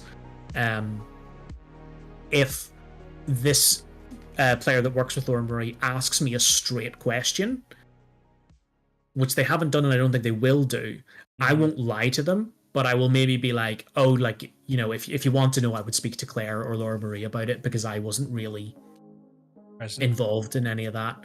And leave it up to them, kind of what they want to do with it. I did address it when we sat down. I did address that we were now 1 player less, and I was just like, we've 1 player less now, and I just said, this happens all the time in D&D campaigns. It doesn't mean that we're going to stop playing. It doesn't really mean much of anything. People drop out for all sorts of reasons. They get busy or they don't vibe with the game. And it's always a shame to lose a player for any reason. but I'm happy to just like carry on and have a good time and keep having adventures. Because I was like, I don't want to pretend that it hasn't happened, but I also don't want to get into it. So I'll just do like a sort of blanket statement. Is how I approached it. Which I hope was the right call. I think it was the right call. I did remember you saying that there was maybe people you knew had shared gaming or shared awareness with the two incredulous pieces of shit. That you were concerned maybe informing them about the incident just so they're aware of it, because obviously, and I'm not expecting you to give us an update if you did it or not, but it's one of those ones where, like, I remember you saying you might have wanted to talk to them because if this is how they are in general with their lackadaisical and laissez-faire approach to, standards, it's probably the mildest way I could put it. To be fair, they're just disgusting pieces of fucking shit in my mind. But yeah, the corresponding people that may know them so the people that we know that aren't in the game with us, but that we know in common with the two terrible people, I did debate whether I should be like, hey, just a heads up, this thing happened with these people, Yeah, I opted not to do that. And I did think about it for quite a while. I went back and forth on it a couple of times. I opted not to do that because I was like, this feels like one of those things that if I do that, it could escalate. That word could then get to those people, well, now you're talking shit about us. And I'm like, I would rather just that's fair. For our sake, I would rather try and move on from it, because we actually saw them like a week and a half ago. Because we live, I'm not going to dox myself, but we live near like a little complex with a cinema and a bunch of restaurants and stuff. And we were in one of the restaurants with some friends who we had told the story to. And as we were getting up to leave the restaurant, I looked across and they were sat right by the front door. And I had no idea if they had noticed us when they came in or not. So I just said to Laura, like, they're here. And Laura looked over and we kind of like looped around them a little bit so we didn't have to walk right past them. And we kind of walked past them that way instead, to just go straight out the door. Because I was like, I don't want to pass them directly and risk having to deal with them. I just don't want to deal with them at all. Yeah, of course. And then got outside and, like, with our friends, were like, why did you walk halfway around the restaurant to get to the front door? And we were like, oh, because those were those people. And our friends were like, well, one of our friends, because she's prone to vengeance, was like, you should have told me, I would have fucked them up. And I was like, that's kind of what I was trying to avoid. So that's the thing. I was in the back of my head, I was like, man, if you ever need to call in a favor just for a random masked man to go Wolvie Berserker on them, if I needed that, I could sort that. Give me a call. I am of a view of like, they're terrible people, and the more space I allow them to take up in our lives, the more toxic that is. Just don't need any part of it. Or, I mean, I know people that will do it for free, so me being I'm sorry, but you've priced yourself out. I'm just like, yeah, it's not good for us to focus on that negative thing. I joke, of course. Actual rate is £600. It's one of those things where, like, I get that you are doing the very sensible and very intelligent and mature thing. I am just at times very caustic in my I would be exactly the same way if it had happened to someone other than us. I'd be like, how dare you fuck up my friends like that? Whereas Laura and I have talked about it, and we're like, especially for me as someone, like, I really struggle with anger.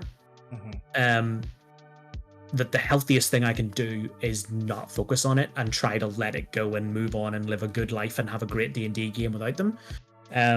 Like, that's the best thing I can do for me.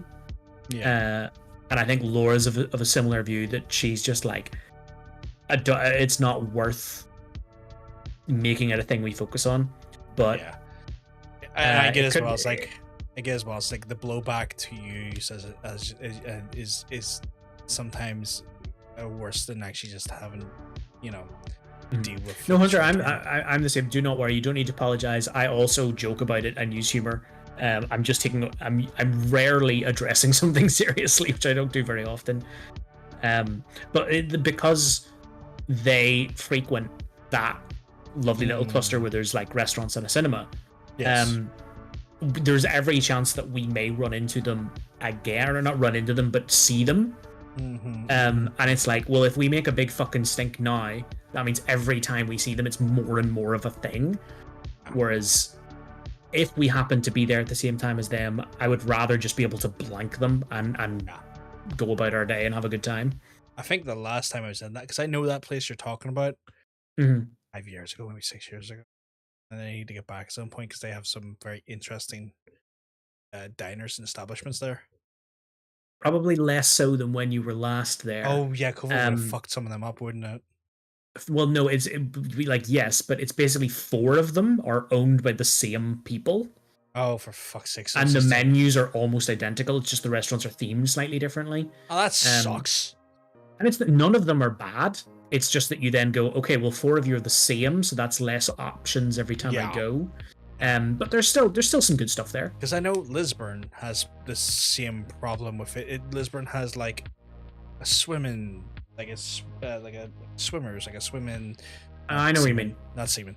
Like a swimming sort of like center, as well as like a cinema, and then like a group of restaurants. And like I've noticed that like the restaurants in that little like complex, it's like outdoor, it's open air. But I've noticed that it's the same thing. I was like, oh, the restaurants are owned by like the same people, and all of it's pretty much the same quality, but they do the thing where it's like, oh, this one is Rootin' Tootin' Diner, and this one is Smoky Joe Barbecue, and this one is Viva l'Italia. But it's all like, well, you're all just it's still all just burgers and chicken. Still all just burgers and chicken, and maybe the Italian restaurant's got a little bit extra pasta in there, but that's about it. Yeah, it's that exact vibe. No, I was talking shit about places in Lisburn. Yeah, it's the illusion of choice, but the menus are almost identical. Yeah. So yeah, in terms of the game itself, there was a bit of a thing where, because they ended the last session with where they had caught this evil politician that was doing evil demon stuff, and then they basically just tortured him. Like he's a tiefling. They sawed off his horns and everything. Fucking hell. I'm sorry, what? That's like Geneva Convention levels of fucked. Yeah, they hit the point where they were starting to talk about his fingernails, and I was like, okay, guys, let's slow down a bit. Jesus Christ.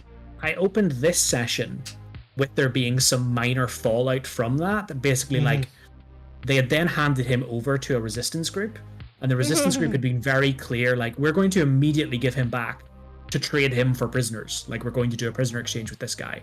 So just be aware, we're happy to take him, but he's going to go back into the system he came out of. And they were like, that's fine. So I moved forward by a couple of weeks and was like, we are approaching safe word territory. I moved forward by a couple of weeks and was like, yeah, he has ended up right back in the political position he was in, and word has got back to the place you guys are from that you guys kidnapped and tortured an innocent politician, because that's the word he's spreading. So it was like, okay, well, the guild that you work for isn't happy, the monk order that you were trained by isn't happy and gives you a lecture. And Laura Marie's character, the angry little oil boy, who is from a family of adventurers, I was just like, and you have like one of those sit downs with your mum and dad where they're like disappointed in you, and you know, like one of them is a hero. Yeah, one of them's really like giving you the business, and the other one's in the back just like not saying anything. I was like, it's like that, and I didn't dwell on it very long at all. And then the daughter of the hairdresser messaged me a couple of days later, kind of because I brought up all the trigger warning stuff again, and was like, I didn't enjoy that, because like that idea of like the parents sitting down and being unhappy with the kid was a bit too close to home for me. And I took it on board, and I was like, okay, thank you for reaching out to me. I will keep that in mind going forward. In the back of my head, I was like, that's not quite what I meant by like trigger warning, and I didn't explore it. I just said it happened. But I don't want to discourage this person from speaking up about things that make them uncomfortable. Yeah. So I'm like, I am going to fully take that on, even though it doesn't, for me, the way they described how they felt about it, I was like, that's not quite what I was talking about. But I want to take your concerns seriously, specifically so that you feel comfortable bringing up things that make you uncomfortable. Yeah. Because I think that's really important. Yeah, like you never want to discourage them from when an actual like really bad thing happens, that they would just like bottle it up and not talk about it ever because they were discouraged from a lesser moment. Yeah. My thing with it is, because Tatter's story is so much about their relationship with their family and the expectation on them as a member of this adventuring family, I'm like, yeah, if I never include any sections where Tatters makes a mistake and the family are unhappy, that's cutting a huge section out of another player's story that they want to tell. Yeah. So I'm going to have to spend some time figuring out ways. How do you do that? Yeah, because at that point, like, because the thing is, well, I would understand if it was toward their character more as well, because I'm kind of like a little bit like perplexed how you go about this, because I would understand if it was directly their character that experienced the repercussion in a way that they didn't enjoy, but it wasn't even their character. No, it was just that it was mentioned as a thing that happened to someone else's character, and I even ended it with the mum was the one that was telling Tatters off, yeah, and the dad was quiet the whole time. But as the mum and dad were leaving the room, you know where the dad gives like a little wink to be like, it's all right, it's not that big a deal. Yeah. Like, you're okay. Like, I threw that in so that it wasn't super heavy. And it's fine if that was still a thing, still a scene or a description that made them uncomfortable. I don't want to dismiss that. It's just I am going to have to try and be creative if something like that would make sense to happen again, to be like, how can I portray the consequences without showing them in the way that makes the most sense, which is fine. That's the thing for me to figure out. It's one of those things where, like, in my head, I guess you could always do the thing where, like, you take the other, like, when we do the digital version, when we're doing tabletop stuff, we have a specific voice channel that's just called Out in the Hall, which is where, like, the old adage where, like, the DM takes one of you out in the hall to talk about a very specific thing that only your character is meant to know. I did think about doing that. Yeah. So I thought about doing that, and I also thought about, like, Tatters also has a bunch of brothers, so it's like maybe one of the brothers talks to them instead. Is that it's not the same dynamic? But I'm like, is it still too, like, I'm not sure exactly where the line is. Yeah, because like it's understanding what has caused the trauma in the wee lassie. That's the imperative thing, but you can't really outright ask. And also the person that could be, because the mum is there. That's what I was going to say. Yeah. The person that could have caused the potential trauma and not realize they caused that potential trauma is also a player in the game. And I have a lot of complex feelings about this, but they're not fair to be discussed on stream. I do as well. And again, to bring it all the way back, that is not a dynamic that I signed up for. I did not know that was going to be the deal until it was like we were already going. Yeah, I think there may need to be some communication. I don't want to. It's someone that I think it was probably very difficult for them to send me that message, so I didn't want to push too hard at the time. I wanted to just send a message to be like, I'm going to take that on board, and I'm really glad you spoke to me about it. You can always talk to me about this stuff, and then I'll maybe revisit later when they're not like, oh my god, I had to send this awkward message, and see if I can glean a little bit more. But we'll see. I guess there's some things as well. As like, you do have the advantage that like Laura Marie is your partner, so you could always relay the consequences of actions to her privately at the comfort of your own home. I can do that as well. Yeah. So there's also that as well. Like, you do have that level of access by virtue of it being your wife. Yes. Portuguese says, it's like when we were in a play-by-post game and the DM saddled me with a baby, and then after the game began, someone else said they had a trigger of child harm, and it was like, okay, no problem. So I said I ran away from the fight to protect the baby, and they got mad I mentioned having to protect it from harm. And I'm like, I can't help the situation we are in. Yeah. That's like, what else were you supposed to do? You did everything you could to make sure that there was no issue of child harm in the story. But you had been forced into that position by the DM, so the person should have been upset with the DM rather than at you for doing everything you could to be sensitive to their trigger with the situation you'd been handed. It's tough. It's tough. But that the session that we just had itself was absolutely fine. Someone has a problem with child harm that severe. I have a game without children. Yeah, that is another option. The DM should have removed that child from the narrative so that it wasn't an issue at all. It sounds to you like rejection sensitivity disorder, which has affected you in games. But if you're anxious about the consequences of your action in a game, you cannot torture people. Yes, that is also true. I did think that. I was like, okay, but like they were very mild, extremely mild consequences for what was done. What they committed was war crimes. Yeah. Against someone who has political pull. They cut off his horns. Yeah. They disfigured him. They fucking disfigured him. Mm-hmm. Yep. Yeah, they did. It's kind of like, lads, you've committed torture that if it had been happened in the real world would have been a war crime. You would have been trialed at the Hague. And you got a telling off. You got a slap on the wrist from a parent. Mm-hmm. So I was like, that's why I was like, oh, I feel like I really scaled back in a huge way what the sensible narrative consequences would have been. But it's a thing for me to try and figure out. Yeah. Oh no, I was aware of that as well, Hunter, that it was like, okay, the thing that most people would put forward is like, this is a trigger and I don't want it in the game at all because it's awful, was the thing that was fine, and it was being told you shouldn't have done that was the problem. But yeah, it was just a thing from that game that I'm like, okay, I don't want to dismiss it. I do want to take it seriously.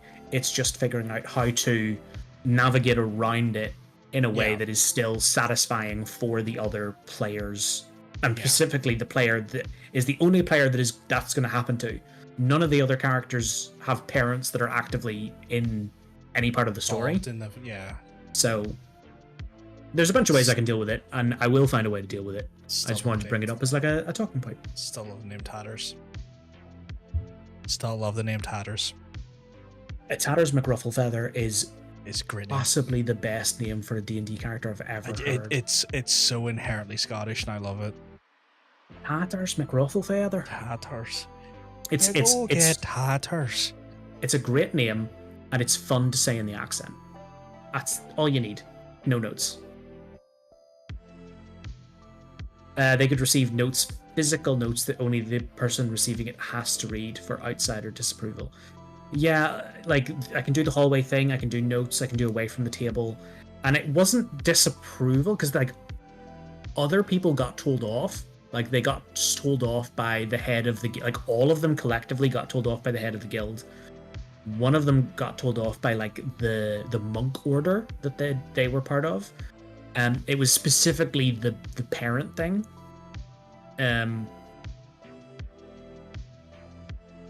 So yeah, I'll figure it out.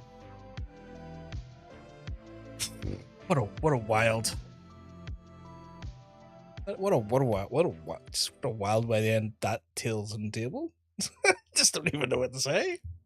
You could have had story stuff about sexy ladies if you'd picked City of Mist, but you wanted the gossip, you wanted the juice. What the juice, man? I'm just fully in juice world. Now that we're short, a homicidal juice man, I need to inject more juice into this juice world. I understand. I'm hoping you do. It's a very weird way to reference him. I think I understand. It's referencing the passing of because he was never convicted, alleged murderer O.J. Simpson, whose nickname was the Juice. Was the Juice? Yes, that's what I thought you were alluding to. But you know when you're like, I get it, and then someone goes, "Did you get it?" And you're like, "Oh fuck, did I?" Yeah, maybe I thought the wrong thing. But sadly, that is all we're gonna have time for. Again, the same reason we end every PVD. I'm hungry. I'm hungry too. That's why every PVD ends. I could go for some tortillas. I'm hungry.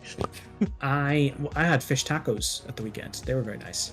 I might, because they only take 10 minutes to make. I might like air fry some ever see the chicken you get that's like seasoned like Cajun or like something. Yeah. Put in the oven. They do remarkably fast in the air fryer, like 10 minutes. I might just throw them into a tortilla and be like, yo. Ooh, bit of sauce. Bit of sauce, yeah. Mm-hmm. So I love it. I have no idea what I have. I could smell it being made, but I don't know what it is. So I'm gonna go find out. I had the classic today, so I'm happy. Oh, lovely. Love the classic. I had a variation on the classic yesterday. I had the ball version. Oh yeah. Which I'm a big fan of. No, I haven't had those pork, but I imagine they're good. No, these are a little bit more upmarket. It's like chicken selects or fillets coated in like Cajun seasoning from Marks and Spencer's, because they do like a free boxes of them for like a tenner or some shit like that there, so you get like 3 meals for a tenner, which is economically not bad for like beans or like the sort of the protein in your beans. Right, well, as I say, I'm going to go feed myself, so thank you very much for being with us for another PVD, everybody. You want to tell the people what you're doing on your channel at the minute? Yes, I'm doing hardcore drugs. No, so we have... That'll get views. That will give views, but no. We recently have just completed our playthrough of the Alan Wake series, which has been an absolute just nightmare. Not nightmare, but in the sense of like a bad gameplay or a bad storytelling, but like just it is a thematic nightmare of like collective insanity. It is very meta. It's very subject meta and very Stephen King in its design when it comes to the actual breakdown of the game's story and stuff. Really interesting, a lot of fun. I surprisingly enjoyed the second game, even though it's a dramatic shift into a more survival horror game than I typically would be playing from, and enjoyed it a hell of a lot. It was a narrative that is making me really intrigued to see what an Alan Wake 3 looks like, and I, for one, was never really invested in the Remedyverse, but now I suddenly am, because the Alan Wake games have like done such a good job of pulling me in. So I'm kind of like, there's so much rich meta narrative here that works in such a way that I really enjoy storytelling. So I'm invested now.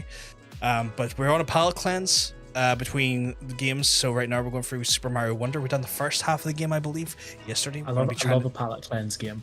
Yeah, we're in a bit of a palate cleanse, so I'm going to be probably going through the second half of the game tomorrow, and then and then we're back into a more horrific world again as we go into Resident Evil 4 Remake. I have put the schedule up on Twitter. I put the schedule up on like those stories that are in your Twitch app. So if you're following me on Twitch, you might saw that there. Your Twitch app and stories and stuff, breaking down the planned schedule for the week, as well as on Instagram and a few other places as well. I'm trying to just be a little bit more graphically minded about getting the schedule out so people can see it in a shiny, like easy to read format and stuff. So that's kind of our plan for this week. Should everything go to plan? Obviously, things are subject to change based on circumstances, but that's how life is in general.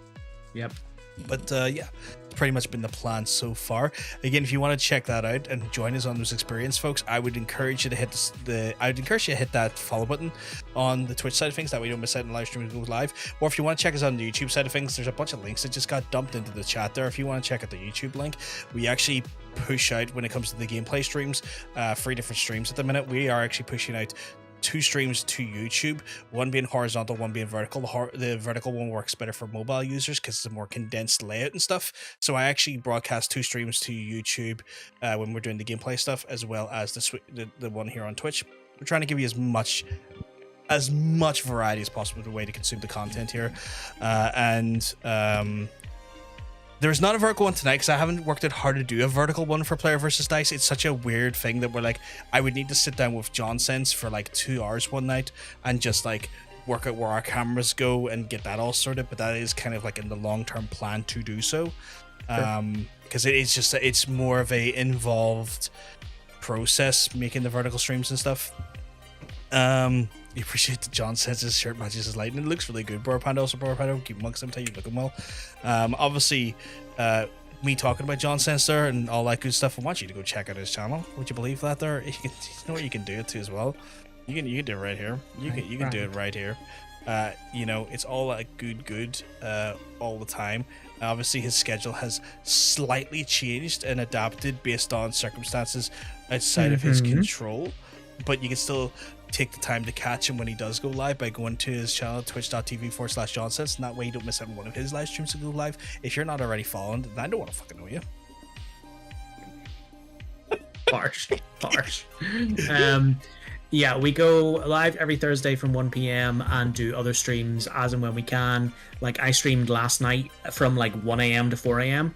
and I streamed this afternoon as well, because it was just like, I'm awake, I'm doing nothing else, I'll do a stream.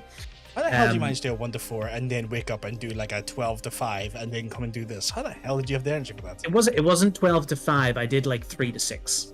Oh, right. I thought it was like a 12 to 5. No, it was about 3 to 6. It was only a wee short boy.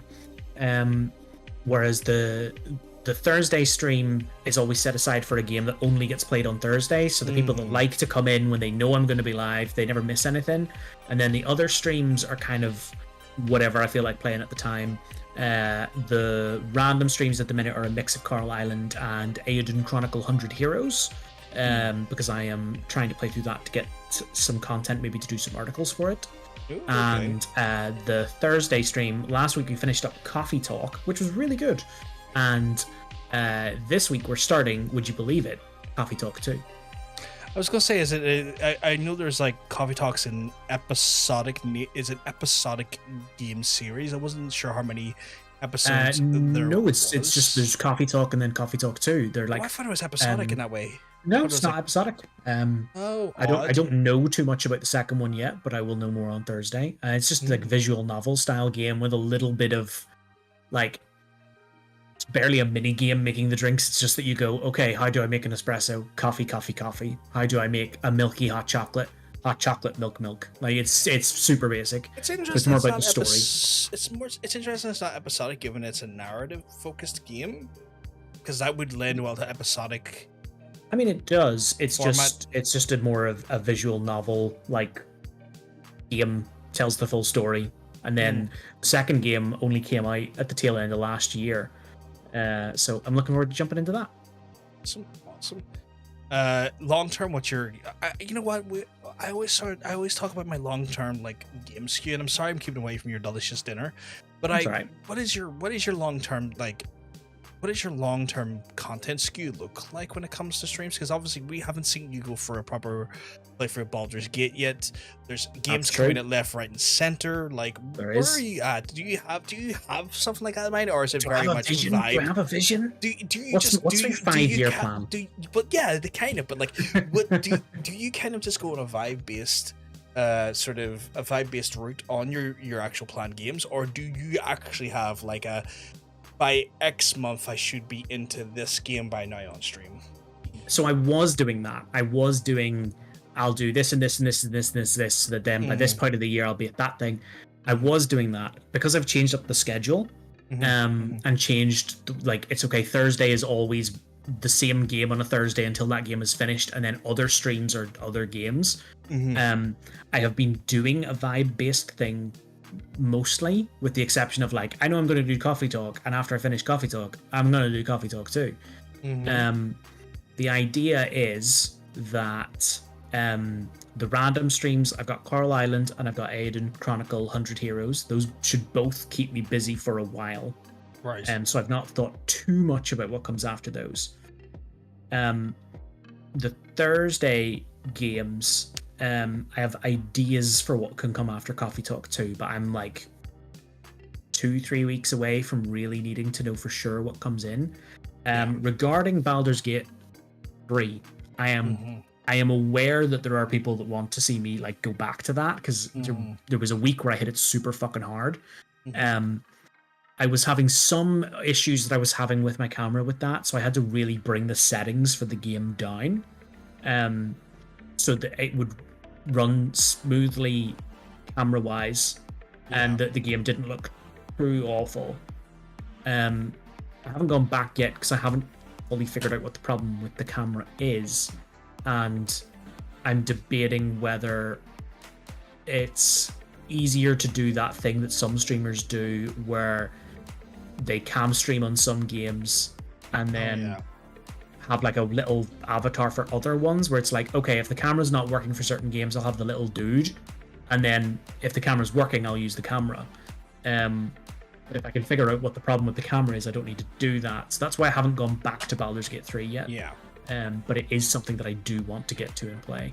It's one of those ones where if you're doing testing, I recommend switching your software in the settings to bandwidth test mode, because it'll let you do an encoding and send a bandwidth test to Twitch that never gets actually out into the open in the broadcast, but will simulate a live environment for you while you mess with games and mess with settings to see what that looks like on a live in a live format without necessarily pumping out a live stream to viewers for people to be like, what are you doing here? My best guess is that it's a processing thing. That some games really are good though. It is. That's what's confusing me. It shouldn't have these problems. But that is my best guess without really looking into it so far as to what it is, that there's a processing issue. That that the computer is working too hard on the game, and making sure that it's uploaded nice and smoothly, that it then doesn't have anything left over for the camera. But I'll take a look.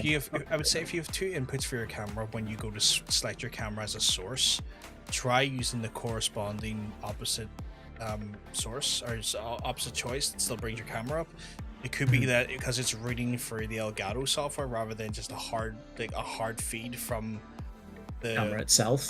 The camera itself. It could be that the Elgato software is being a dickhead, and then it's creating a pipeline that it has to because the problem that weirdly we both for your actual discovery was that when you force the audio of the console through the Elgato software, it staggers after a while. Where you're creating an extra step in the chain. Yeah, you create that extra step in the chain. That's where then the thing falls off. Where when you discovered that it's if you take the audio source directly from the hardware and don't introduce the actual software part that's meant to process it for you, it eliminates the actual it eliminates the drift. It could be the same thing, that your camera's seeing the software as essentially a bottleneck, and then as a result it's creating a stagger because it's trying to dictate resources to the camera's software when realistically it should just take a feed from the camera. So I would say try changing the source of your camera to just a direct feed source if there's multiple options to pick from, instead of picking it through the Elgato software. If you can just get, hey, you recognize this fucking hardware, use that please. Yeah, I can give that a try. It's one of those things that if I actually sit down with all this stuff and work on it and put my mind to it, where you remember I actually do kind of know what I'm doing here, but I get lazy. And then I'm just I'll kick that can down the road and deal with it later and just turn the camera off. And then before I know it, it'll be 6 months and I haven't turned the camera on. And I don't want to get to that stage. Man, it was the same thing with me today, because I was getting ready to set up PVD, and I was like, wait, I've changed the audio. I have not went into the PVD version of the stream OBS to update the audio. Oh no! And I was like, oh yeah, no, it's actually now simplified when it goes into OBS, because it's now 2 channels instead of 6 channels for every scene. Yeah, but the thought of it's always worse than the reality. Yeah.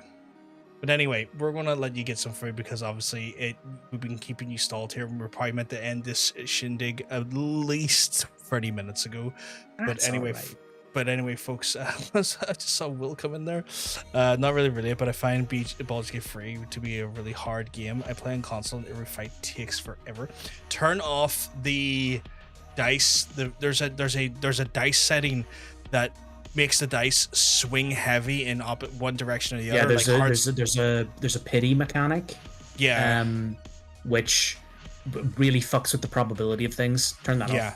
The problem is that it will increase the probability. Yeah, karmic dice, turn that the fuck off. It increases the probability of you getting big swings for great hits or DPS, but it also increases the chances that you get the enemy gets the same benefit. It's the same thing, yeah, and gets the same thing towards you. So like turn off karmic dice if you have karmic dice on, because karmic dice will just absolutely render your rolls to shit. It just takes the true rolling nature out of the actual rolls. So I'd say try that. Well, see if that helps and get back this. But yes, we're going to have to let Mr. Johnson go get food, and we're going to love yous and all of yous. I will be back tomorrow with the planned stream time of 4:30. Things get fucky. Sometimes I might not make it for 4:30, but we'll see what happens, folks. We'll see definitively John Sense on his channel on Thursday for Coffee Talk 2. Thursday for sure. Maybe before that, who knows? Maybe before that, who knows? But Thursday regardless, for sure. Definitively Thursday. We're going to love yous and leave yous, folks. We're going to let yous get on your way. And thank you very much for joining us. Have a wonderful rest of your evening. See ya.